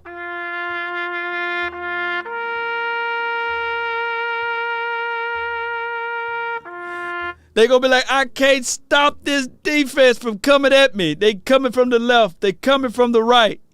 Oh, I would love that. Take Gregory over Lawrence. I feel you, True Blue. Gregory got that nasty in him. Ohio State have a monster at right tackle. Yeah, we're going to have to get that too. Years of data that show that you bite on play action. You bite on play action if there's no running back there. You just do. That's a fact. All right? You had the most pressures in a single game of anybody in 2 years. You are T.J. Watt. They don't move T.J. Watt to middle linebacker. It's not valuable to chase down a running back sideline to sideline. Nobody cares. Nobody cares. Getting to the quarterback is all that matters. Right. True. Unless you're covering a receiver as a corner. That's it. Those are the only two things that matter on defense. The only two things that are valuable. You spying on a running back or keying on the quarterback. Nope. Not impressed. Unless you're playing a Big Ten Iowa offense, this is what you need to do. You need to line up on the edge, stand up, hand to the dirt, don't care, get around that fat dude, and get to the quarterback. Because that's what you're great at. You are an elite edge rusher. And do I need to be his agent again and remind him who gets paid in this league? It ain't the linebacker. Yeah, let's hear him take this stance in 2 years. Yeah. When his contract is you know they're gonna have to work that out with Parsons, man, because we all do know that edge rushers get paid more than linebackers unless it's a 3-4 defense or what have you. But Parsons could make a strong argument and say, well, you know, I want to be an edge rusher guy when the contract come around. The good thing, Cowboys got to be smart with it. You got the 5th-year option with Parsons. So what I'm begging the Cowboys to do, I love Parsons. I love Diggs. Diggs' contract going to come up before his, right? Or is it going to be like one of those things where he could sit out and make that argument that same day? But what we can do is, Cowboy Nation, before we pay Lamb, before we pay Diggs, before we have to go out there to pay Parsons, we got 4 years. Technically speaking, we got 4 years. 4 years. So this team got to start formulating something. We can't go out there and rob Pete to pay Paul. But they got to figure out a way if we can get some guys to come in here to help out tremendously. And I know it's the middle of the season, and I hate talking draft talk around this time and free agency talk. But we got a 4-year window, basically, with those boys for cheap contracts. Let me know where I'm lying. 4 years. 4 years. All right, let me go right here. Let me see if any other news hit. Uh-oh, let me say this right here. Breaking news. Here we go.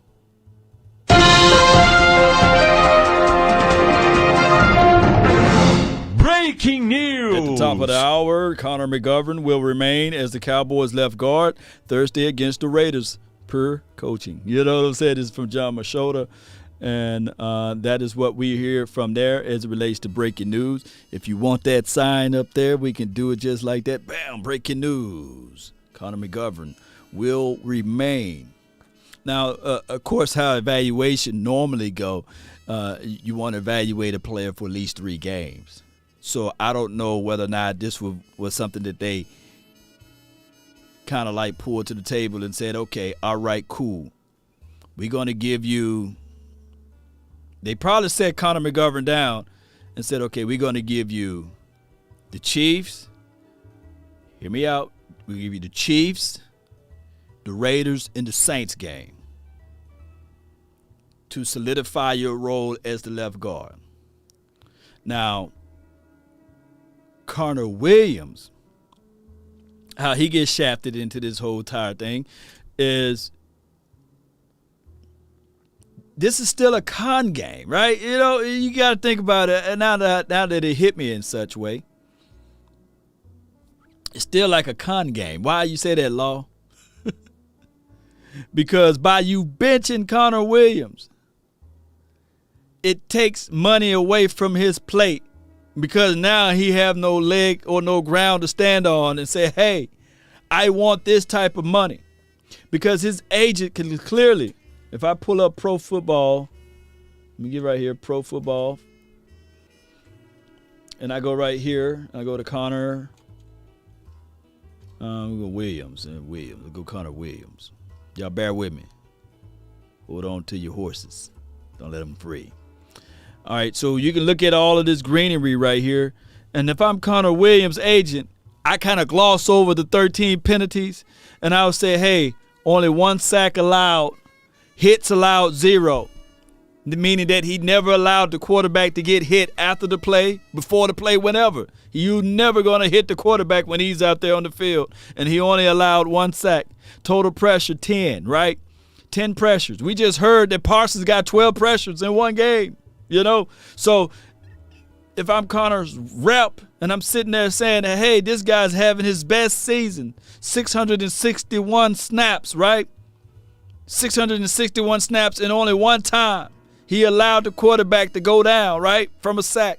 Never allowed hit. But, you know, the 13 penalties, hey, man, that just happened. If I'm his agent, if I'm his rep, if I'm beating down the door saying, hey, leave my client alone. Y'all know we the Cowboys. Y'all know they like to call those calls, those fake calls on us. How dare you guys? My client deserved top money at left guard. My client deserve his money. Let me know if I'm wrong, Cowboy Nation. Yeah. All right. Skeptical fan, appreciate you. Shout out to you, QBO88. Appreciate y'all. Let me know if I'm wrong. Uncle Charles like those Philadelphia emojis. Appreciate you. Who using Philadelphia emojis? Yeah. Prescott need to find a way to win against these elite teams. Who have a better record? Who have a better record, the Patriots or the Chiefs?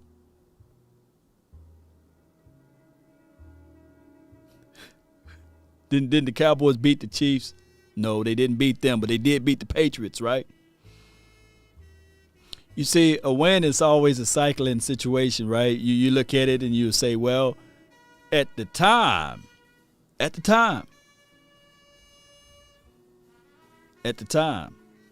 when we beat the Patriots, they was considered horrible, right?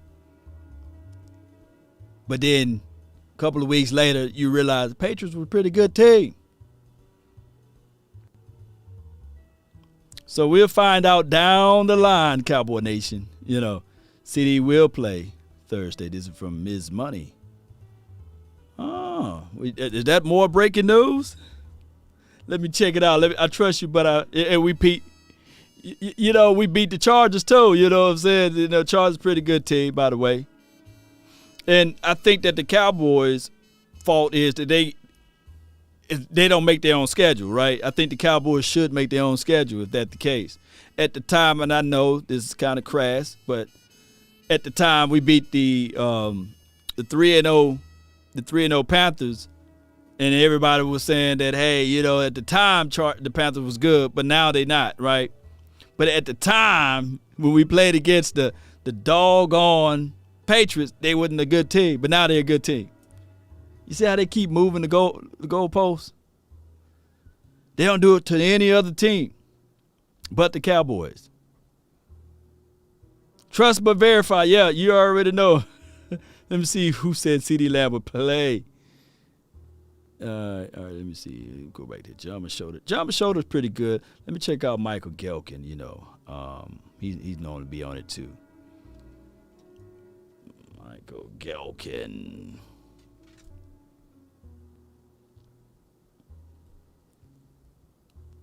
All right, Cowboys.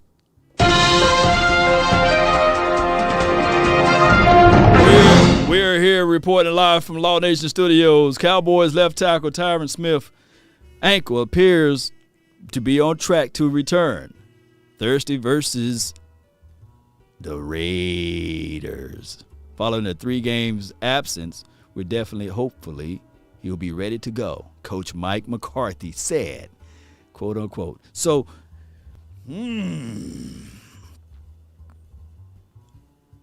let me re-quote this one right here. And we're gonna go right here. But I don't see any CeeDee Lamb news under here yet. All right, let me see.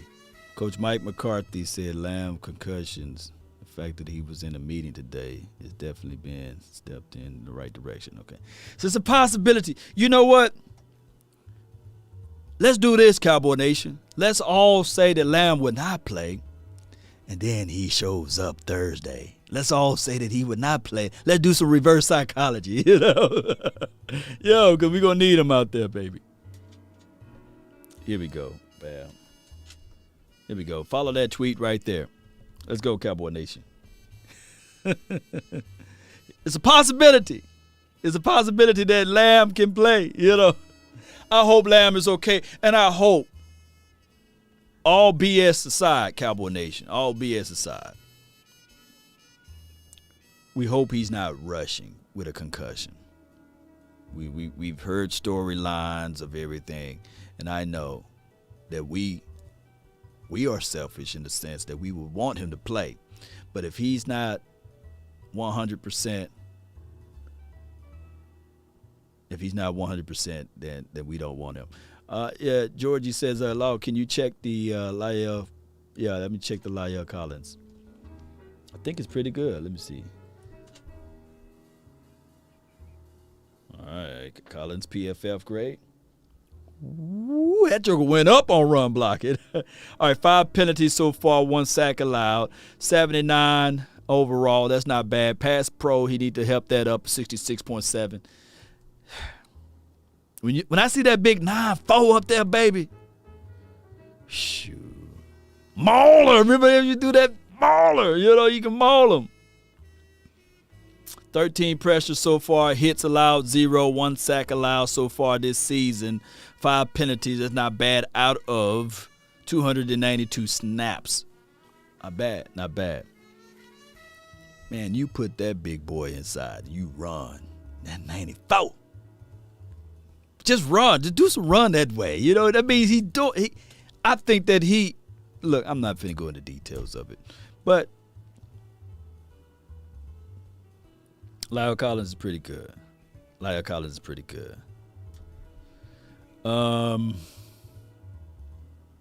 Mario says, Law, do you think they messed up moving Williams for McGovern for Williams?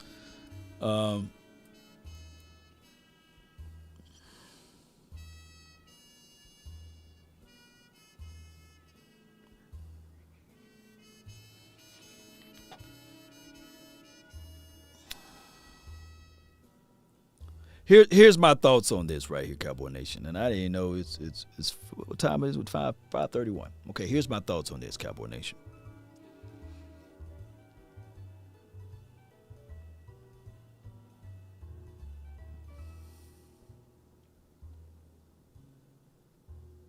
I'm trying to collect my thoughts because I'm trying to be all PC with it.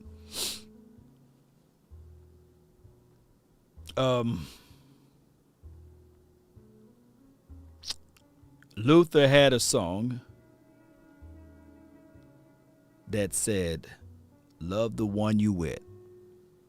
Right?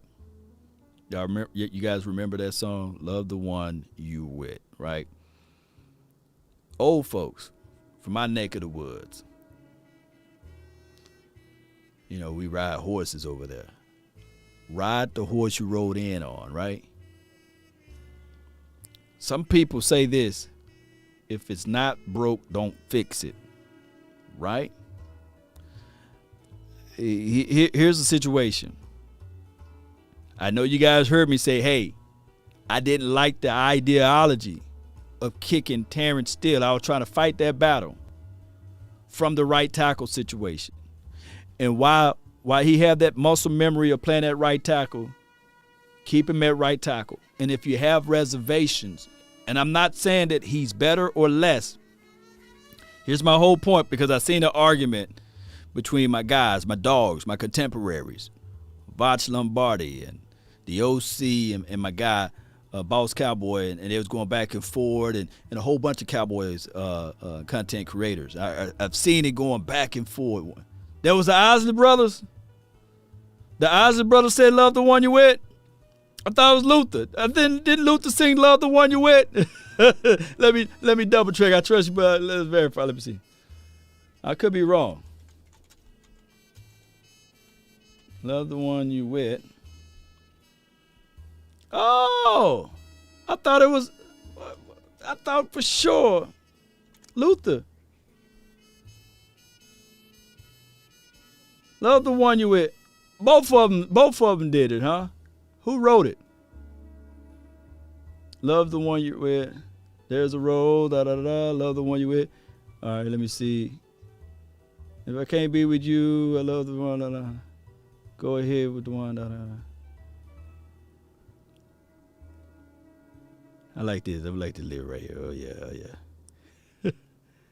That's a brother's boy. Both of them.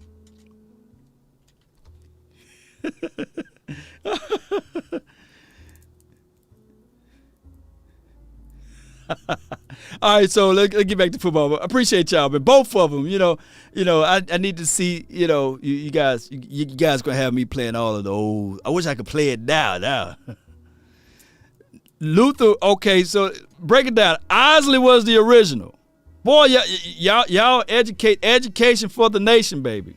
So Isley brother was the original ones. And then Luther came back and redid it. Oh, my goodness. I love y'all. All right, so "Love the One You With" first with the Isley brothers. And then Luther came in and just destroyed it, So shout out to Luther. But they was right. Love the one you with. Ride the horse you rode in with. If it's not broke, don't fix it. So what my thoughts were when the OC and Big Game James, the Boss Cowboy, and Vach, Skywalker, all of us had this like communication going. Collier, he was sitting back in the cuts too. I was looking at it like this.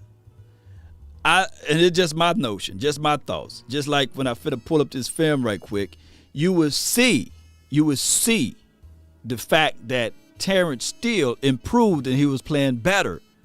Not saying that he's better than La'el Collins, right? But he was just playing better at that spot when he played at right tackle, juxtaposed to when he played left tackle. So I was like, how can I get the best front five out there without hiccups and hesitations for the nation, right? In my brain, I was thinking that, hey, you keep, just hear me out before y'all crucify me. You keep Terrence Steele at right tackle. And I know for sure I've seen La'el Collins move some furniture around at left guard. And if we have our reservations on Connor Williams, why not purge Connor Williams off the roster as it relates to putting him on the bench, and you keep La'el Collins in at left guard?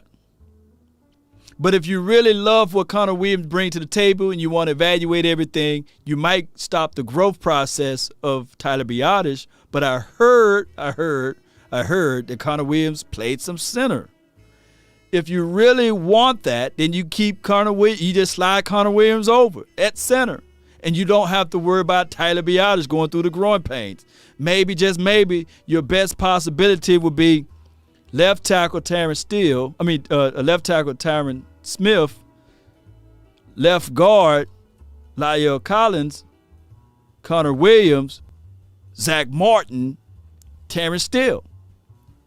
But there goes to show you that I don't know offensive line like that. I'm not finna lie to kick it to you guys. But all I can tell you guys, from my natural eyes, I can see that Terrence Steele, he ain't playing like he playing now. You know what I'm saying? Like Ofo said, he ain't playing like he playing now. Terrence Steele is all over the place. I said, man, throw some salt on Terrence Steele. He just slippery, sliding, slipping, sliding, you know. Teams are looking at him like, oh, you on the left side now?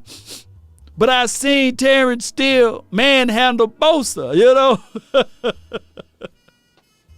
But I'm not an offensive line guru. But I did bump into Duke Manyweather. You know, he's an offensive line guru. And he literally looked me right in my eyeballs, from his mouth to my ears. He was telling me that, hey, he's not comfortable switching Terrence Steele from right tackle to left tackle. But if I'm the person that's making the necessary investments, if I'm the person that's making the necessary decisions with the Dallas Cowboys, I'm telling everybody this right now. And that's what it is. You catch Boy Jordan, you can see he's not comfortable. That's all it is. Terrence Steele is just not comfortable playing left tackle. And then somebody hit me up and said, La'el Collins, he's naturally can play left guard. Oh, by the way, he's left-handed. You know what I'm saying? Like, whoa, wait a minute. I mean, come on, you're left-handed? That's like, come on, man. It's common sense. It's like, let me make an analogy here. It's like Bill Gates going to a payday loan. Like, what are you doing payday loan? You're a billionaire. You don't need to go get no payday loan. But I digress. And I don't know offensive line like that. I'm just telling you guys from the outside looking in. Telling you guys outside looking in. That's all I'm saying. All right. Enough of this. We're going to squeeze this around right quick. Bear with me. The haters. I'm trying to keep it consistent. We're going to listen to the haters, then we're going to open up some things. But my thing is with Tony Pollard, and my thing is, if anybody have anything negative to say about Kellen Moore, you had the edges. You could, like, they literally were running right up the gut.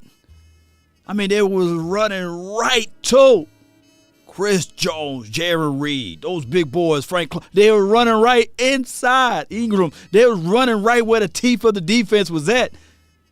Shit, bounce that damn thing to the outside. Man, I would have been running that thing. Look, we've been playing that other song. We've been, what was my run it up song? Shoo. I just wanna run it up. I would have been running that thing to the edges on that thing, baby. Sheesh. Gets in the end zone, that works because I'm thinking, okay, here we go. We got this. You're right, Skip, but if you get That was the end of that one, man. Oh, my goodness, man. I would have been running that thing. Lord, what are you doing? Why Eddie? I just wanna run it up. They playing man too?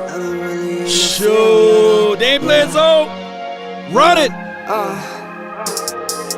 I've been really in the field. Love the rush, I love the feel. Lately, I just wanna run What it Collins up. at? What Collins stuff at? No Let's deals, put I make Collins. the deal. Have to take it to a meal. Lately, I just wanna run it up. Watch this grade. Kinda check a song. Run block, 94. I know you can't just go by the grades. I know you just can't go by the grades. But let me pull up Martin. Zach Martin. Let's put Zach Martin. Martin, we'll pull up Zach Martin. Watch they run block. 93. Law, what you doing? Let me type in.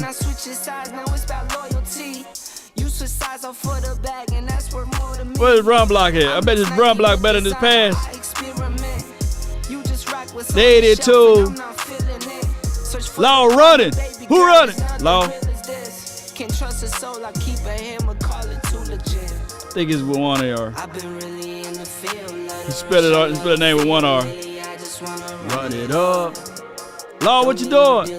68. All the greens is in the run. Let's go to Tyler Bades. That's how old boy said.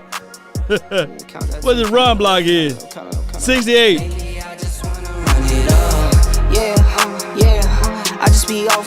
You better run that route. I don't care if you getting 1-2 yards. I'm cracking. I'm putting jumbo sets in. Hell, we going 13 personnel. We gonna run it. Y'all want to play physicality? We playing some physical football on the road. We gonna run that thing, baby. Lock in. Kinda check a song. Check it out. Lately, I just wanna run it up. Count that too. Count it up. Lately, I just wanna run it up.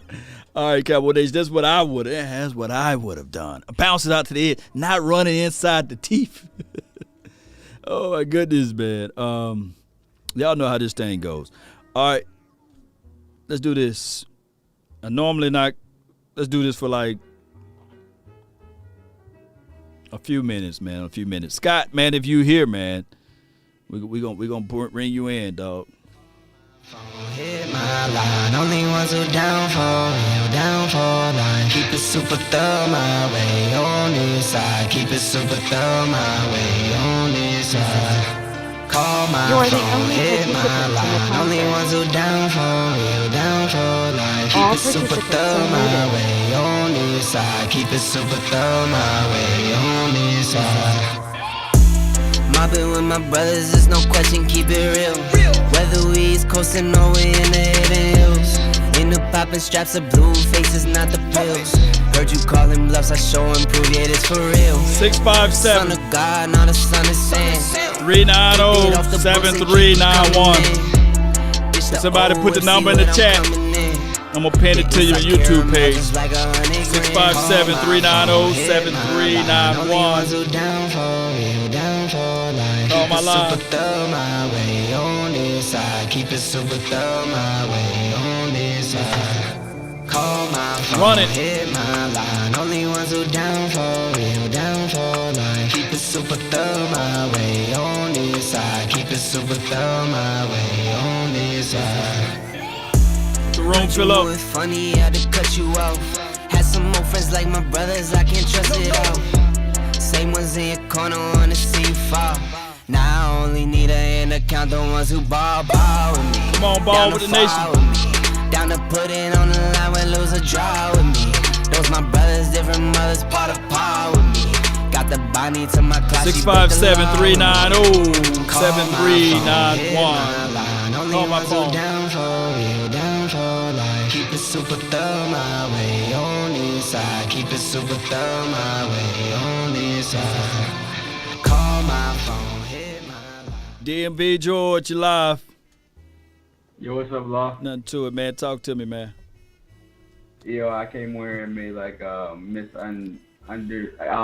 made a bad take or misunderstood one yesterday. I said I would like to faster receiver on this team. I guess I just seen Tyreek Hill yesterday be our man coverage, just running drags, and I feel like I would like that receiver on this team. But I mean, I feel like we have decent receivers already, but that's just one thing I would like to see. But I just want to say, Kellen Moore on the road seemed like he really dials back his play calling. Do you agree? Dial back his play call. That's what one of the guys from 105.3 The Fan, Sean and RJ, that's what they mentioned, that we are less aggressive on the road with Kellen Moore. And I really don't like that. And I feel like Mike McCarthy wouldn't like that too, because most of the time when we're playing on the road, we're playing on outdoor stadiums. Mike McCarthy's been outdoor coaching. He's coached outdoors his whole career. So I don't think it's an indoor-outdoor thing. Like you said, we like to play on turf, but I don't feel like that should ever be a problem. We have to worry about playing outdoors against good teams. You know what I mean? Yeah, the only reason why I came up with that conclusion is not just for this season and not just under Mike McCarthy. I just think that the Cowboys, believe it or not, we are a finesse type of team. We don't have that grit as it relates to like on offense and defense, and I think that we are a better team when we play on the turf. That's just from my perspective. I could be 1,000,000% wrong on that one, though. Because like I noticed ever since Mike McCarthy has coached the Cowboys, we don't practice inside often. I think it's only like on Fridays when they do walkthroughs, but besides that, we're always outside. Yeah, I noticed that. And I don't like most coaches like him like that. Especially, I heard Bill Belichick say one time, I think he was coaching a Pro Bowl a few years ago, he would refuse to practice inside because he feels like it develops softness in players. But that's his aside. It has nothing to do with anything. But and one last thing, I think Ezekiel Elliott's numbers on the road have been really. I think that's my biggest pain with this team. I don't like Ezekiel Elliott's numbers on the road ever since Kellen Moore's been the play caller. I think it's literally been, I can count on my fingers how many times in 3 years Kellen Moore's been the play caller that Ezekiel Elliott has had a 100-yard game on the road. Oh, wow. I'm gonna have to take a look into that. But I appreciate you for calling in, DMV George. Thank you so much, man, for your love and adulations. No problem. Good call from him today. Glenn Law, you live. Law, what's good with you? Nothing to it, man. Man, this yesterday was tough, but I'm just going to jump right into it. I feel like maybe Kellen needs to listen to your show because I think with what you're saying today and kind of when I called in last week, my concern with Kellen Moore, he gets impatient with his play calling, and what you're saying is true. I think on the road in hostile environments, I think you have to commit to the run and not get impatient because it was still within a 2-possession game for quite a while, and I felt like we just kind of abandoned the run. But to your point, with respect to whether you want to call it a jumbo package, a Hulk package, right. or even put in a fullback, or even a fullback and go old school with what the Cowboys did in the 90s, right? You have maybe an I formation. I think at this point in Zeke's career, I think he's a one-cut back primarily. Right. Because I think when he has a fullback in front of him, he may not follow the fullback depending on the penetration. I just think on the road, the way, and I agree with you, the way the Cowboys are constructed, even though Kellen, I think it's wise to dial back the aggression on the road because when you're in a hostile environment, you're seeing false starts, you're seeing the aggressive fronts that you're going up against. I think you need to settle down your offensive line, and I think the only way you can really settle down your offensive line is to get them to get in a run stance as opposed to a pass protection stance. Because when you're in pass protection all the time, you're not as aggressive. You are taking on aggression as opposed to running the ball, committing to the run. Now you're the aggressor. Yeah, you may only get 2 or 3 yard gains, but you know what? If you stick with it, or if you want to pass it, do first down bootlegs. I just feel like sometimes with Kellen, if he doesn't get 4 yards or 5 yards in first down, he's immediately going a shotgun, and then they're peeling their ears back. And I just don't feel like we play as well on the road in finesse. I think you got to be aggressive with your offensive line so that they're not so passive. I'll hang up and you tell me what you think. Most certainly. Appreciate you, Glenn Law. This Thursday, if we see them running the rock and you see Ezekiel Elliott bust one and he gets 60 or 70 yards and you see Tony Pollard running to the daylights, and then you would say to yourself, man, Glenn Law is right on the money. And shout out to Glenn Law. We'll find out. But the way to win against the Raiders, especially if CeeDee Lamb is a 50-50 chance that he plays, but if he don't play today, if he don't play Thursday, and Michael Gallup is our number one target or he's our number one receiver, Cowboys better figure out a way to run the rock. You got, look, as much as presence that you guys, as much praise that we give it all to Dak Prescott, we got to remind everybody that Ezekiel Elliott was your first round draft pick in 2016. You know, you got first round draft picks out there, and then Zach Martin, Tyron Smith, if he get back out there, you run the rock. You run it. All right, from the 713, you're live. Hello. What's good? Talk to me. Hey, you know who it is, man. It's your boy Eastside, man. Eastside? Oh, my goodness. Oh, hold on. The 2 and 8 Eastside. What's good with you, man? Hey, man, I just came to give you my opinion on what I saw. Oh, what you saw from the game? Afternoon. What you saw? Man, I mean, that CeeDee Lamb, man, I've been hearing all them praises. He didn't quite look like that number one guy that I've been hearing about. Did he look like that number one guy to you? He didn't look like number one guy yesterday. How you gonna kick a dog when he's down, man? He didn't get a chance to complete it. No, Eastside. He didn't get a chance to complete his test. He got knocked out of the game. How dare you do that to Eastside? How dare you do that to CeeDee Lamb? How dare you do that to a Texas native? Hey, are you a Texas native, man? I thought you supposed to be fighting for your boys, man. I thought you supposed to be down there for your guy, man. Come on, man. How you gonna kick a dog when he's down? Huh? Hey, man. Man, you know, I went to school with Andre Gerard, man, and, you know, I wasn't particularly a fan. I guarantee you. Now, you didn't talk down on him at all, I bet you. Oh, no. That dude was a beast, but, yeah. You know, I just came to give my, you know, recollection when I sang, and it looked like your boy, Zach Martin, he's washed up. It's about time for him to go ahead and get his gold jacket. Mr. Smith, yep. About time for him to go get his gold jacket. You said Zach Martin is washed up because that was his first sack given up all this year, right? Allowed this year. Man, when you face that real competition, it just seems like Dallas just folds. Eastside, man. Hey, man, we really cared about you, man. So we was calling out your name. Hey, we was saying that, hey, man, we didn't see you in multiple weeks. You didn't call in. But it's good to hear you, man. You know, I'm going to give you today, man. You get the Troll Award, man. Let this Troll Award. There you go, Eastside, baby. You get the Troll Award, baby. You get the Troll Award, man. I support you, brother. If you look on the screen right now, that award goes to you for this month. You know, that's okay. That's okay, man. But we gonna be in the playoff this year, right? You think my team gonna make it to the playoffs? Yeah. One and done. But y'all get there. One and done. I ain't that big a hater. I tell you, you gonna make the playoffs. One and done. But yeah, you can make it. Appreciate you for calling in, man. I give you your props. Appreciate you, man. All right. Hey, man. Just touching base. He get the Troll Award. This beautiful award goes to Eastside. You know what I'm saying? He's the ultimate troll for this month. is Eastside Harold. You know what I'm saying?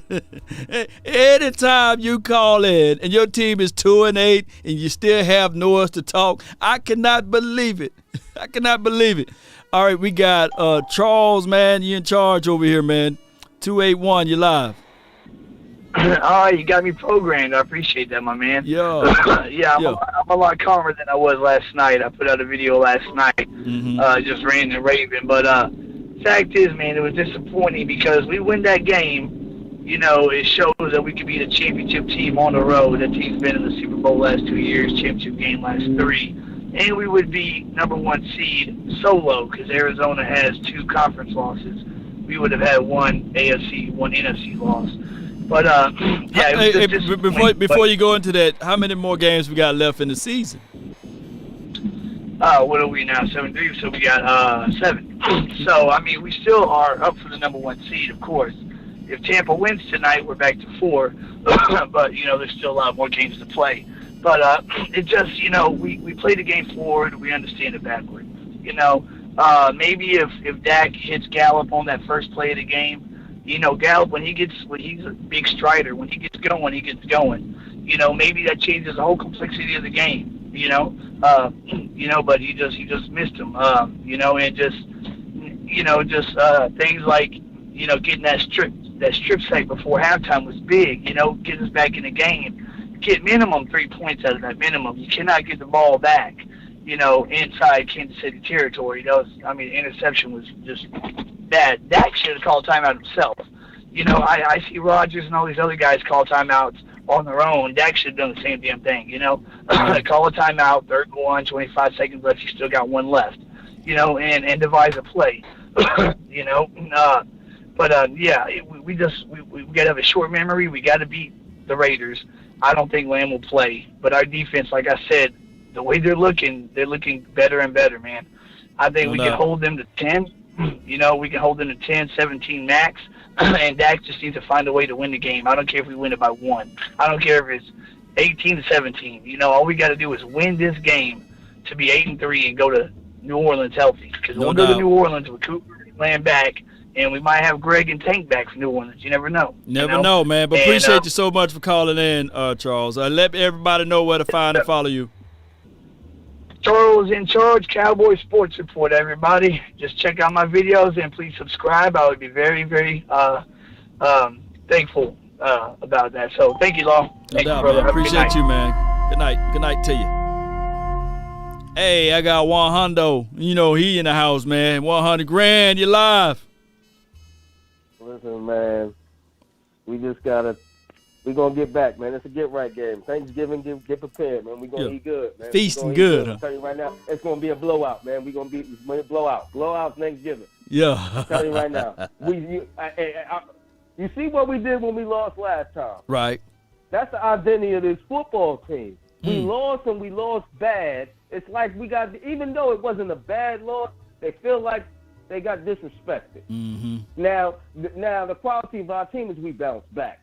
I feel a bounce back coming, man. I feel us beating them at least by touchdowns. I won't be surprised if we beat them by 2 touchdowns. Won't be surprised. Won't be I'll surprised. tell you that right now. I think Zeke and Pollard going to have a big game because their manhood was tested. How Dak and them got blitzed and they couldn't. I think that offensive line is going to show improve. Oh, they going to run that ball down their throat come Thursday. You know, when you say that, man, it brought this to my mind. Is that Terrence still did look terrible against the Denver Broncos. And then, of course, I know Atlanta Falcons is a different type of front. But he did improve that second game. But there could be a situation whereas all that week we didn't see, you know, he didn't practice. He didn't practice. No. So now they're saying that Tyron Smith will play this Thursday. You know what I'm saying? Mm-hmm. They're gonna run that ball. They're gonna run it, and we should see a differences. And then of course, you know what's gonna say. You know what they're gonna say, right? It's the Raiders. It's the Raiders. You know what I'm saying? I don't get. Then they're gonna say, it's the Saints. It's the Saints. You know how it goes. At this point, I don't care. I'm gonna tell you why. Because if we go on a losing streak, let's say we lose the next 3. What we gonna be saying, Law? We back in the dog fight and Cowboys, same old Cowboys. So now we need to win these games, man. I don't care what they say. They Real. can say whatever they want. We marching our way to the playoffs. I don't care what they not gonna give us our props anyway, Lord. You know They never gonna give us the props. no props. Right. No. So you know when they gonna give us our props? When we win the Super Bowl, they're gonna be forced to, and even then they gonna be like, yeah. But guess what? They ain't gonna be able to handle us because we gonna act a fool when that happens. Oh, I'm my gonna tell you gosh. that right now. Oh, my gosh. They don't want it to happen. Man, but my I'm telling, I think it's gonna be a bounce back week, man. I think it's gonna be Zeke and Tony, especially if Lamb don't suit up. Man, it's still gonna be one. They ain't of got those no good choice. Got no good. They ain't got no choice. You know, I mean, it's going to be on their shoulders, especially if Lamb don't show up. And I don't really think he's going to play. I think because they don't play with that concussion protocol, man. Yeah, so they don't do that one, yeah. No, they don't play. So expect him not to play. Yeah. Expect him not to play. So it's going to be on Tony Pollard and Zeke's shoulders, man. MG13, baby. You know what? I wish. This. Here's the deal with him, though. Hold on. Before we move on, here's the deal with him, right? Uh-huh. See, when Lamb went out, they rolled coverages his way, I think. And come on, you supposed to be a number one. Now, don't get me wrong. Dak did miss him. I'm not going to say it was Dak did miss him. And I think it's because, like you said, the practice time wasn't there. He just got back. Mm-hmm. And he might get a couple of passes here and there. But this is his moment. If I'm him, you was hurt the whole year. You're trying to get a contract. This is your time. Because every year, whoever's going to pick you up, they're not picking you up to be a number two. Think about it. They're not going to pay you to be a number two, man. They're going to pay you to be a number one. So this is your time. You really think that the teams are looking at Gallup as one and versus the two? Why would you pay Gallup? Gallup going to want at least $17-18 million. Yeah. You think he's not going to want that money? Did Doc have his worst game so far this year? How much is the blame on Doc? To be a number two. Why wouldn't you draft? That would be stupid. That's how I feel. No? No doubt. But 100, I'm gonna pick that up, man. But appreciate you, bro. Appreciate you. Appreciate you. That $100,000, man. That 100. Appreciate you, man. They got to pay a bill right here. Did Dak have his worst game so far this year? How much is the blame on Dak? I think Dak can split the blame. Wide receivers wasn't getting open.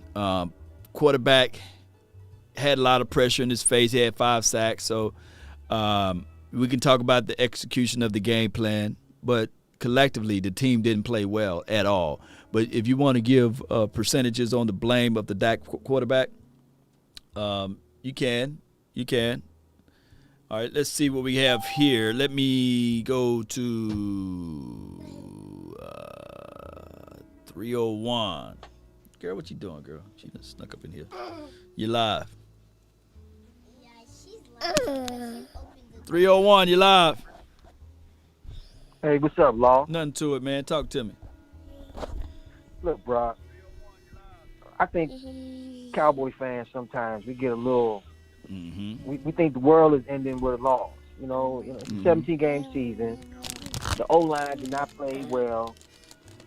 I was encouraged from what I saw on Sunday. The defense played a lot better than I thought, and we got a dog in part. A dog. Hold on. I'm gonna call you right back, bro. Hold on. Okay. All right. Ooh. I see why she came back here, boy. You boo-booed on yourself. You boo-booed on yourself. Yeah, we live. Oh, girl. You can wake the dead over here. Oh yeah, mama gonna change you real quickly. Oh, my goodness. I can smell her. Ooh, woo. Girl, why I you want press? me some. Don't press that, girl. Oh my goodness! Yeah, it's a fatality, girl. Ooh, wait. All right. Woo, if y'all can smell what I'm smelling, if you smell what the law is smelling. Oh, my goodness. All right, so where you at? Where you 301? You live, 301. 3-0. What I'm saying is this. I was encouraged by what I saw. The defense played phenomenal. I was happy that we played well. We got Parsons. I just think the O-line just got to play better. That's all. But we got a game Thursday. We do. The Raiders. And we got a game after that. We got the Saints. So we got I'm through with this. We can't think about it too much longer. We got a game Thursday. You got to. Look, I tell you what. When I close down this stream, if anybody mentioned K in a C, and if it's not JoJo, you know what I'm saying? I'm gonna go off. You know what I'm saying? Because that game is behind it. You know what I'm saying? It's all about the Raiders now. You know what I'm saying? After this stream, I meant to say. But I appreciate you, 301. Thank you, brother. Go Cowboys. Oh, man, you got to say that again, man. You got to say it again, man. I muted you, man. You go. Oh, we got somebody else that's going to be talking. From the 318, you're live. What's up with it, Law? Nothing to it. Talk to me. Oh, man, can't call it, man. I ain't going to lie, it's a loss, it feels bad, but at the end of the day, bro, I'm happy we got the loss. I think we need to get them out of our system. We do. I feel like every team needs at least 3 losses going to the playoffs. You got to learn, you got to know how to win, and you got to know how it feels to lose too. You know what I'm saying? Yeah. Going like this, so I feel like, bro, we got 3 L's. I don't get that shit out of our system right now. Right. We on the, you know what I'm saying? So, and with that being said, bro, that game could have went like if they would have called the flag, the pass interference on Gallup, put the ball at the 1, we knock it in. Well, we down by 3-6 at that time. Like, the game could have easily went different. All they had to do, they had to call. The pass interference was blatant right there in their face. You feel me? But that's another subject. But anyway, I just want to touch on the defense, bro. I want to get your thoughts on it. Okay, here's my thoughts. Defense played lights out.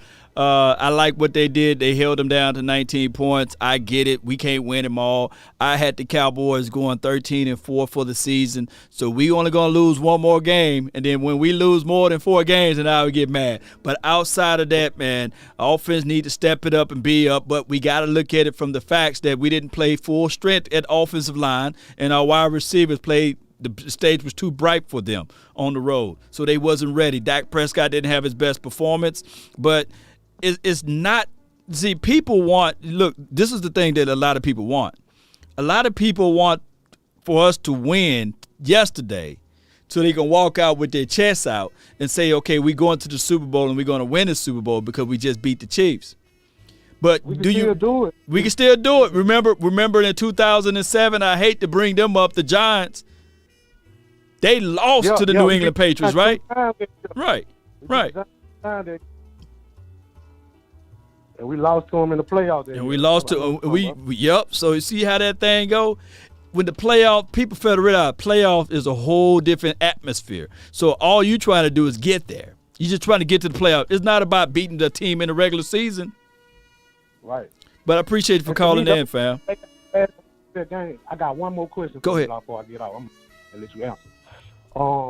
What you think about Parsons as a full-time end? I like him better in the middle because I like it when you tell him to go hunt the ball instead of just hunting the quarterback. So what you think about it? Oh, I'm in the middle of the road with this one, man. Sheesh. Parsons is a weapon, man. He's a weapon X. And we have yet to see this team. I like him at the edge. I do. Okay. I do like him at the edge. I like him both. I like both places. I like him, but I just feel like he the type of person that he's too good for you to just tell him go get the quarterback. No, get in the middle of the defense and go get the ball. But you know what? Since the conversation's so good with you, man, let me ask you this though. Don't you know what we got? We got a we got a DeMarcus Ware / Von Miller Ray Lewis. Right. It's up to the Cowboys to propel this man's career.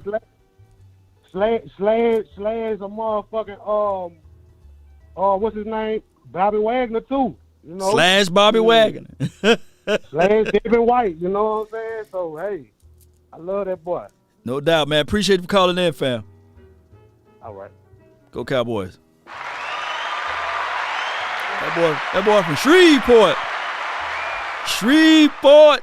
Yeah, I love it, man. Yeah. I see you, Coach Marv. I see you, Lady Jessica. Hold tight, y'all two. I got the 510 you in. What's going on, Loud Nation, man? This is Bro G31 from the Bay Area, man. From the Bay. I heard what you were saying earlier. Man, about utilizing those edges on offense, man. I know what I said. We always run into the brick wall, man. Right. I don't know why we don't use our speed, like you say. And like Minnesota does, sometimes, man, they set you up. They run around those edges just to set you up to get you flowing that way. To get you, and the 49ers do the same thing. They hit those edges, hit the line. I mean, sometimes they don't even care if they even get the whole purpose is not to get a home run. It's to set that linebacker up to throw to that ball. And when you set up that, even in Little League, we used to do the same thing. Student by your left, student right, and then you hit him with a counter. And that linebacker full speed. He full speed going to the side, and boom, you hit him, come back inside. Everyone flowing. We don't got that play, man. We just trying to run up the tackles every single play. We got the speed with Pollard, even Zeke, to hit them. Hey, don't worry about cutting upside. Just hit that edge. Get set up that linebacker for the middle of the game, and you are with that. But losing this game, I'm not really disappointed for the season. I'm disappointed for Dak because I want him to win that MVP so bad, man. Because all the things he's been through. I really want him to win that MVP, but with this performance, man, I don't know, man. We're going to have to run the table in order for him to get that MVP. I want him to win that MVP, but I was just sad for him because he had that look in his eye, man. When he hit Miss Gallup on that first play, he had that empty stare. And when he has that empty stare, oh, it's never good, man. It's never good. I'm out, man. What's your thoughts, Law? Appreciate you, man.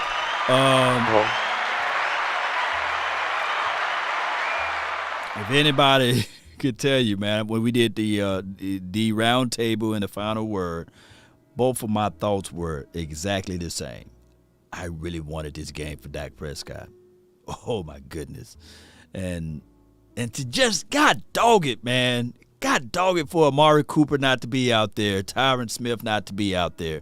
I just wanted it so bad for him, But sometimes you just don't get the things you want, God dog it, I wanted it.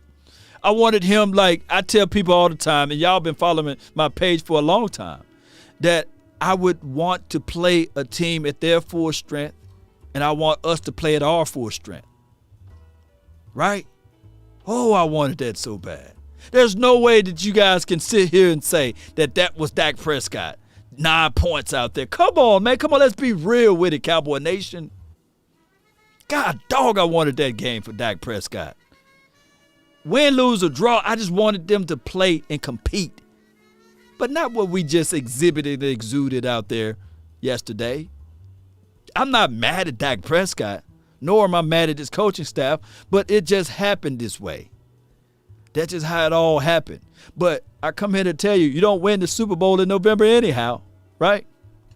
We was just down, we was under. All right, Coach Marv, you live. What's going on, Law? How you doing, man? Not much, Coach. I'm pretty good. Hey, man, let me give you my thoughts, man. And you are so right, man, with, a lot of your points, as you always are, man. You don't win a Super Bowl in November. And I think and another caller has said, yeah, we get a little bit as Cowboy fans.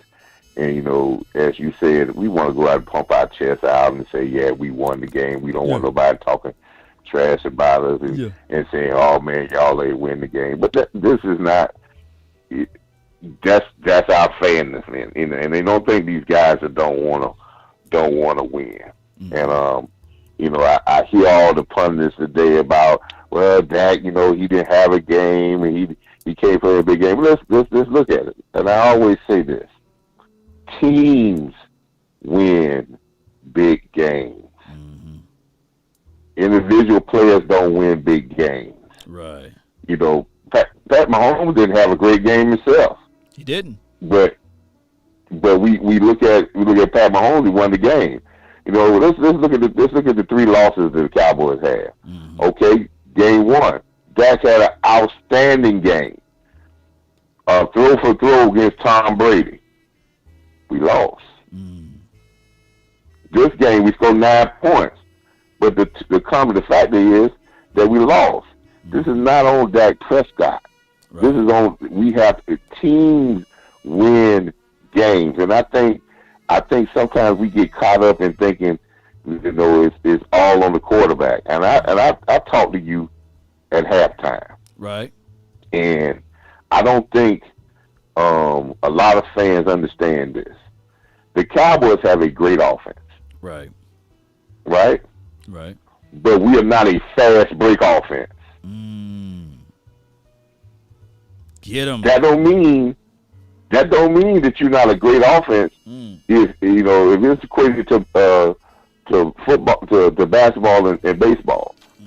That don't mean if you don't have a whole in baseball you don't got all this power and a lot of home run hitters that you're not a good offense. That don't mean in basketball if you're not you ain't got all 3-point shooters that you're not a high powered offense. What we are is a consistent control, strike you quick when opportunities in, and we control the game with our offense, and we put up production. Either we can go 80 yards, and if you look at our scores this year when we average 30 points, the defense give us turnovers, and we turn short fields into touchdowns. Right. But when we get a little bit out of control, when we get a little too fast, there were some things in there when you said in this game about, you know, we took some deep shots here and there where we should have, you know, just took first downs. I watched this game 3 times lost since the game completion of the game. Okay. And let me tell you, offense gave us 5 sacks, but they didn't play as bad as we thought they played. Talk to me. 3 of those sacks in the second half have come because we just couldn't. Dak had to hold on the ball too long. And anytime you hold on the ball over 3 to 4 seconds and then have to step up in the pocket because you still ain't got nobody to throw the ball to, you're subject to get sacks. I think one of the sacks came on a play when they were moving too fast, and I don't think none offensive line was really ready when they made the snap. That's when Terrence Steele didn't come off the ball. So I don't think we was committed like we always are to running the ball. I think we cannot go in the game that's this tight, this close, and not at least get 25 carries in the game. That's not. I think sometimes when our passing game is not there, we get to a point we get a little frustrated, we get a little fast because we want to get out there and throw the ball, but we need to calm the game back down.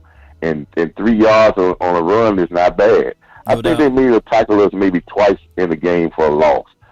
But if you look at the carries, 3 to 4, sometimes 6 yards was happening, but we got a little bit off pace.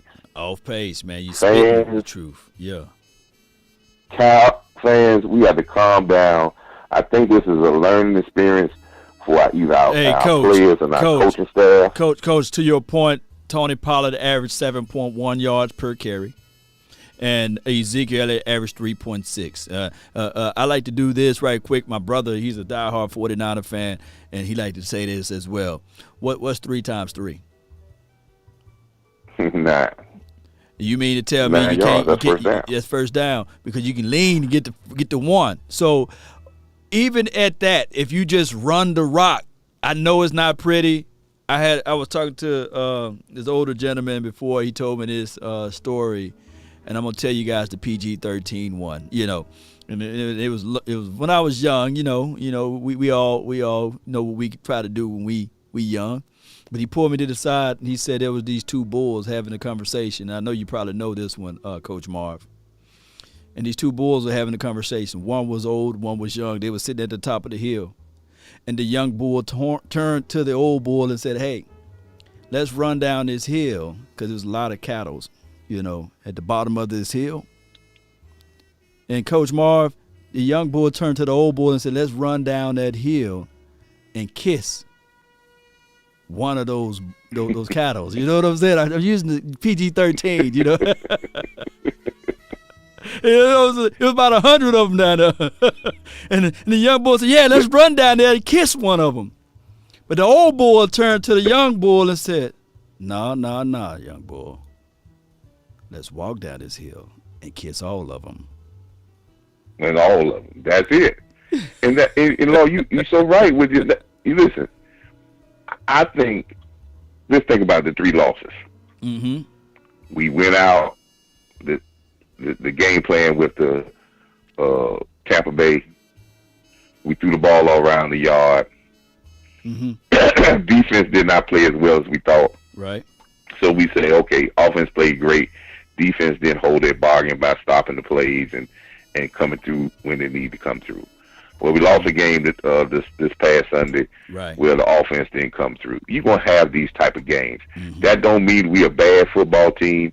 Everybody in the league knows we're a good football team. I think Kansas City walks out there saying, hey, this team is a good team defensively, and they can get themselves together offensively. Mm-hmm. I don't want people to pay. I don't want people who don't watch the game or watch film to go and say, man, the offensive line played so bad.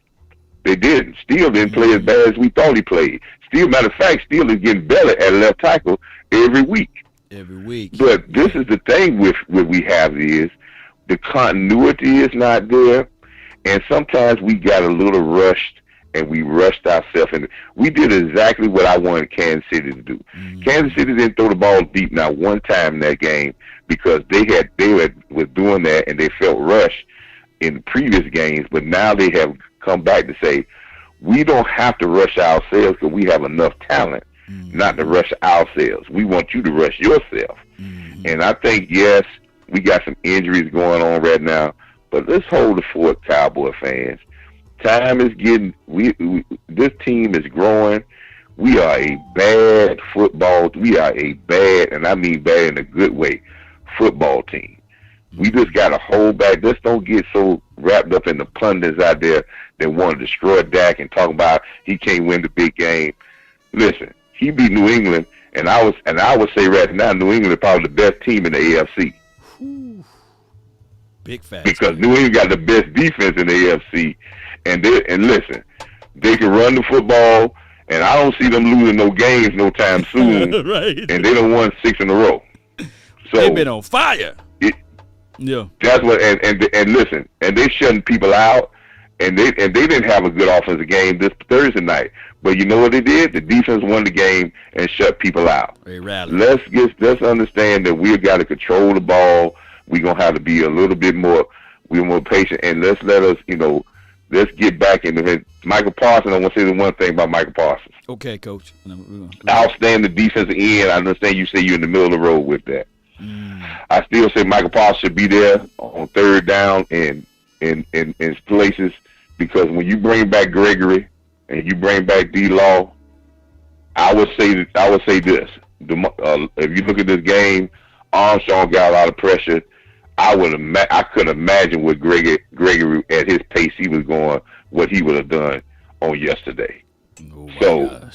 When you get those other guys back, and they can put the pressure, now you got Michael Parsons coming with that pressure up the middle, as well as being that enforcer on those swing passes and a lot of those first downs they got by throwing the ball out there in the flat. They wouldn't have got him if Parsons would have been out there. Those have been coming up short of first downs. No doubt. So again, he's a great player. He is just like you said. I believe he's a Ray Lewis. D. Webb Von Miller. D. Webb Von Miller type of guy, but he's still growing and he's still trying to find his way about what his best thing to do. But Cowboy fans, pump our brakes. No doubt. This is just a third loss. Look at the NFL law. Appreciate you, Coach, man. Appreciate you, Coach. Every team right now that's dominating and don't lose games. That Tennessee done beat everybody. They lose a game last week. Tampa Bay is on a 2-game losing streak. The Rams are on a 2-game losing streak. The Cardinals are 1-2, lost 1. Everybody's on win one, lose one. This is the dog days of the NFL. This is when everybody's tired, injuries, hiccups. Let's get ready. Starting Thursday. No doubt, This Coach. Thursday, Appreciate you, Coach. Next Thursday is going to be the key.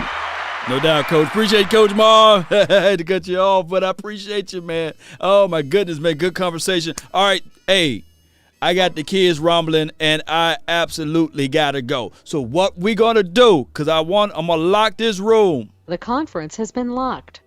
And I'm going to get all of you guys to say something, and it's going to be down to 1 minute. 1 minute calls, because I got to bounce like a basketball. And I really appreciate everybody, man. I really do, man, for making the donations over here. Jacko, man, you surprised me making $400 worth of donations here, man. So that empowered me to keep going, believe it or not. And everybody else, man, who donated, David J. and as well as Cowboys Posey, man, and Cowboys Sports Report, and those who are on the Facebook group, man. I really appreciate y'all sprinkling some of those mama's cookings over there, man. I really appreciate you guys. So for y'all, all of y'all love and adulation. Let me find my clock, man, because I'm gonna give y'all all this waiting. Y'all been waiting patiently over there, and let me see if I can find my time clock, man. If I can find my time clock. We're going to do 1 minute draws over here. You know what I'm saying? We're going to draw it for 1 minute. If I can find my time clock. Come on, time clock. There's a trophy. I think I labeled it as a clock. So give me 1 second here. Shoot, I could have been done with it. Trying to look for this time clock. It's somewhere. Here we go. There it is. Y'all can see that? Okay. Everybody get 1 minute. All right, so we're going with Lady Jessica. You're live. Talk to me. Hey, everybody. One thing. Stop trying to put it off on Dak. Dak is not a receiver that dropped the doggone ball. Second of all, he didn't have no protection out there. And what you expect? Dak got sacked 5 times. You people are so stupid, and I'm sick of y'all. Why don't y'all go find another team? Why don't y'all go rep somebody else? Because I'm sick of y'all. A lost man, y'all something else. Y'all get on my nerves. I'm sick of y'all trashing that man, and I'm sick of y'all trashing the people on this team. But Law, I'm done. I'm just sick and tired of people. Every chat, every time we have a call, here they go. They ignorant and stupid. Why don't they go somewhere else? My goodness, you right on that one. You know, I love your praises here and calling out people, Lady Jessica. So, what we gonna do this Thursday? What's your score prediction? What we gonna do, Lady Jessica? I ain't doing no score prediction, Law. All I'm looking for them to come back, bounce back, and win the game. And don't care who say whatever. All these just the Raiders. So what? The win is a win. That's Appreciate all I you. want. Thank No you more so life. much. There we go. There we go. There we go. Ooh, she was hot. I love it though. Feisty. Yeah. Y'all better listen to her. PVO. I'm gonna see PVO in the chat. All right, Shift, what was good with you, man? You live. Yeah, man. We'll probably do like 20-16 on the Raiders. But then the most part, man, just like I said earlier, I think I was talking to Scott. I was just talking about the defense, man. Love the defense. Love the way it played. Can't ask for much better. But you get the starting ends, you get the starting receivers, you're starting left tackle. I mean, we weren't. It's okay if we didn't go 17-0. It'd be all right if we lose some games. So it's the NFL. You're gonna lose games. There's been Super Bowl champions that's lost a couple games before. So I think we still at the top. You got a lot of contenders who lost. So everybody chill. Cowboys gonna be all right. But yeah, man, good talking to you, Law. Holla at you, bro. Appreciate you, man. Good call from him. Boy, we rolling now. We rolling. Boy, I love it. 513, you're live.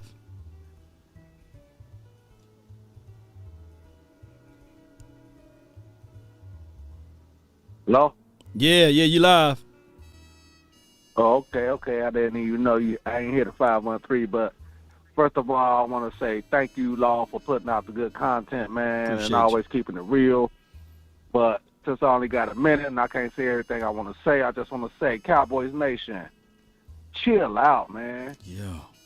A loss is a loss, okay, we get that. But you got to look at the thing is, is we haven't had our whole team out there against none of these teams that we lost against. You know, once we get back to full strength, tell me who gonna beat us. Nobody. You know, we came out there. We came out there with the B team.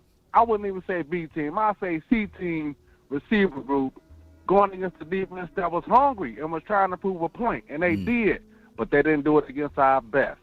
All I want to say is, once we get back rolling, once we get our cars back lined up, all the tires back on the wheel, you know, we're going to show the team and the league what we're about. No doubt, man. Appreciate you, 513, man. Super Bowl next is still there, you know.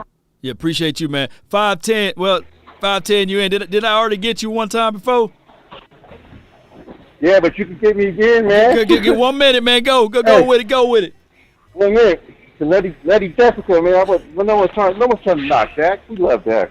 Right. You know, this team goes. This team goes as Dak goes. So if he ain't having a good game, we probably ain't gonna win. That's just the way it is. So I'm just, I'm in the team on this treadmill, and I'm out. Oh, well, appreciate you, man. Thank you, man. God bless you, though. 267, you live. What's up, Lord? It's Boogie. What's up, Lord? Boogie. What's up? What's up, man? Only thing about Sunday, it just brought back some painful memories from 2018, that New England, that Philly game. That's the only reason why I was upset about it. But this is, they always say our line goes as Zach Martin go, but our line goes as Tyron Smith go. So this is now, 2-3 games with no Tyron Smith, and we gave up 1 million sacks. We made that DN from Atlanta. He has a Patrick Mahomes contract because he had like 10 sacks against us. But I want to say, if Micah Parsons is going to stay with his hands in the ground and become an edge rusher, and we still got Lawrence and we got Gregory, what's going to happen with that? Or are you going to get rid of one to keep one? And what is going to be, because that's a really good problem to have, but if you can get rid of one to get some more capital or another defensive player, I heard someone say earlier about Wagner. No doubt. I know. But we're just going to have to do it this way. More to merry on defense, man. I don't think that you try to circumvent defense. You can rotate defense. You can do a lot of splits with defense. So more to merry, man. It's not like offense. Offensive line, you want continuity. You want consistency. You want the front five out there, unless it's like a jumbo package or jumbo something. You bring out 6. But 5 is what you want, and that's how you're going to roll with it. 252, what you got? Rapid fire, 252. Go with it. FBI, open up! Open up, 252. You live. All right, 202. You live. Hey, what's going on, man? Nothing to it, man. Talk to me. Hey, this is the same guy, 202. Remember, I called Parsons checkmate. Checkmate, yo. I wanted to let you know on Cowboys on CBS Sports, they credit him with 3 sacks. I don't know if that was been told to you or not, but he was credited with 3 sacks. He's 4 tackles, 3 sacks, 1 forced fumble. It's on CBS Sports. On CBS Sports, but all right. So NFL and ESPN, they all credit him on. So if he got 3 sacks, he got 9 sacks for the season. Is that correct? That's what I'm saying. So, like I said, if you go on Facebook, it say Cowboys on CBS Sports.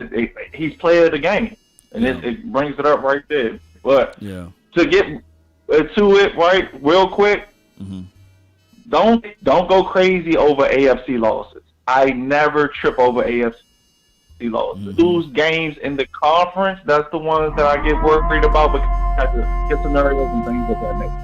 No doubt, man. But I appreciate you for the 202. All right, so, hey, he was the last caller of the day, man. I really appreciate everybody for jumping in for the rapid fire. Goodbye. We're going to do this. Look, this is what we're going to do so we can have a formality of the show. I'm going to narrow the show down to like 2 hours because I know I've been live forever, and we're going to narrow it down 2 hours or at least 2 hours, or mainly I need to do only an hour, but I love y'all. But so when the season going on, we're going to try to get it to 2 hours, and then at the last minutes of the show, be prepared to call that number 657-390-7391, and we're going to do rapid fire. Now, the rapid fire going to be kicked off with at least 2 minutes for the first caller. You're going to get at least 2 to 3 minutes to call in, and then after that, it's going to be 1 minute because the line be longer than Shaq feet, man. I'm telling you, man, there'll be a lot of people in there, and I want to get to your questionings. I want to get to your feelings about the game or what have you. The plans for this Thanksgiving holidays, of course, Law Nation, I will still be working, but I may be traveling. So I'm not going to tell you guys my whereabouts, but I may be traveling, and you guys may get the play-by-play. You may not. You know, that's just how that goes, Cowboy Nation. But the main thing is I want you guys to be safe out there. Make sure that you kiss your loved ones, go see your loved one if possible, or go visit them, you know, if possible, if they already, you know, pay your respect for them. But this Thanksgiving is much more than just eating food. It's about being together as a family. Win, lose, or draw, don't let this game confuse you. Don't let this game confuse you, but being around your family is more important than the win or loss record by the Cowboys. At the end of the day, I know I may be rash with my talk, or brash with my talk, I meant to say. I know I may seem, or if it may come off that I'm cocky, or I think I know it all, but I don't, man. I give you guys the shirt off my back. I won't forget the time that I kid you guys not. I had $5.41 in my bank account. I didn't get paid until the next Friday. You see what I'm saying? And it was a day just like this. I had to go 2 weeks with $5.41, you know. And I'm humble as all get out. Y'all may think I talk a lot of stuff, but I'm really, I really do appreciate you guys. And I'm humbled, you know. So take humility with dignity. I do all of that. But I come here to tell you guys, Cowboy Nation, this week, stay focused, stay centered, call your loved ones, be with them, spend time with them, and cherish those small moments. It's not about the big moments every time, right? And at the end of the day, Cowboy Nation, and those who are watching that's not even Cowboys fan, this is just a game. You know, it's just a game. Don't be so guided with win-loss record or what have you. At the end of the day, it's just a game. Those guys are making millions playing the game, right? They make $1 million. We watching. We want this team to do this. We want this team. We want to walk around and say, hey, you know, our team is undefeated. We want to walk around and say our team is unstoppable. But at the end of the day, you know, at the end of the day, it's a game. So I need to know who we got. Raiders Jerome in the house. If you're a Raiders Jerome, let me know. But Cowboy Nation, I really appreciate you guys so much, man, for tuning in. I thank everybody for being part of this episode. That's all the time that I have for this day. But let's lock in. Let's stay focused. Let's regroup. I get it. We lost. We down. We out. And I tell people all the time, man, even when I had that $5.41 that last me for 2 weeks, I'm here now. I could have easily picked up the phone and said, Mama, I need to come on back. Could have picked up the phone, called my father, who we don't have good relationships with, right? And said, Pops, I'm down and out, man. But I didn't. That's life, Cowboy Nation. Believe it or not. What I did, though, is I said, man, in this situation, I know I can make it.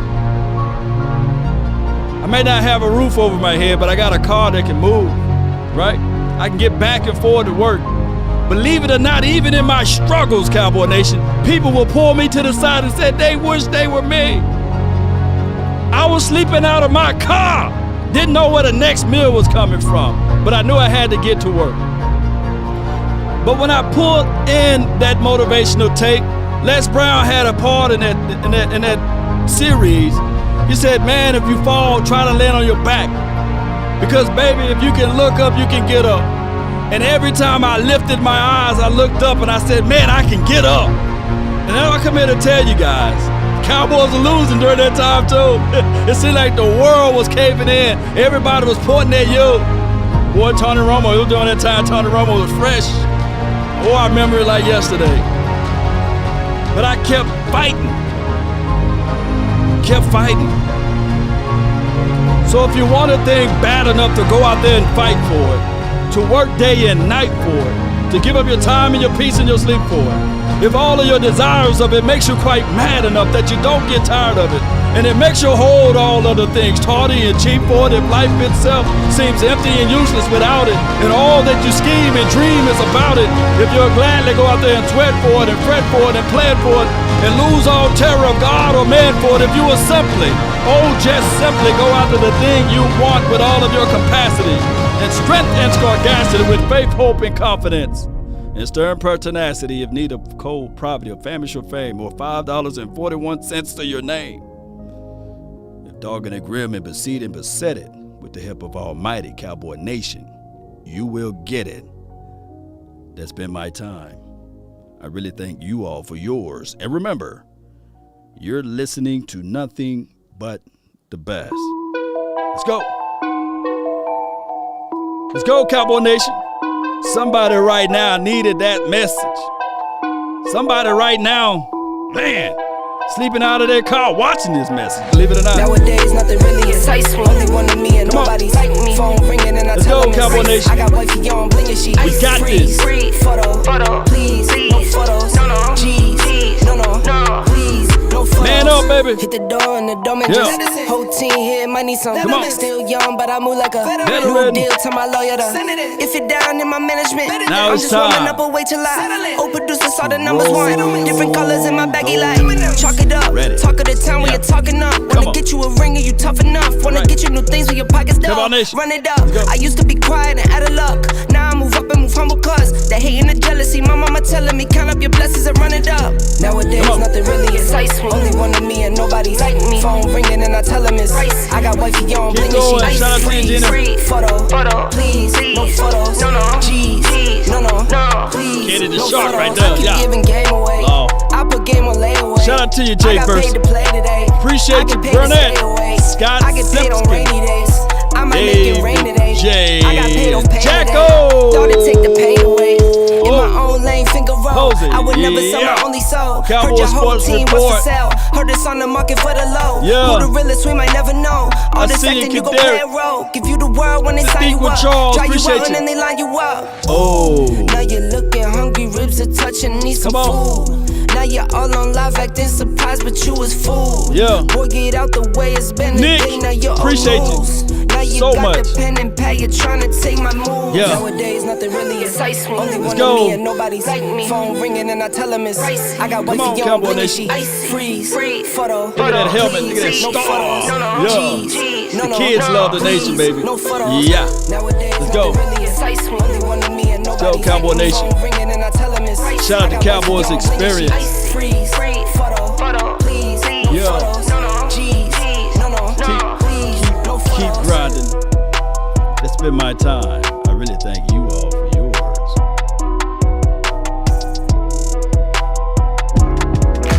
Hey, come on. It's okay, Dak. Better days, better days.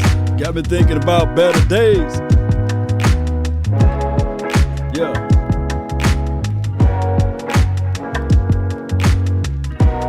Come on.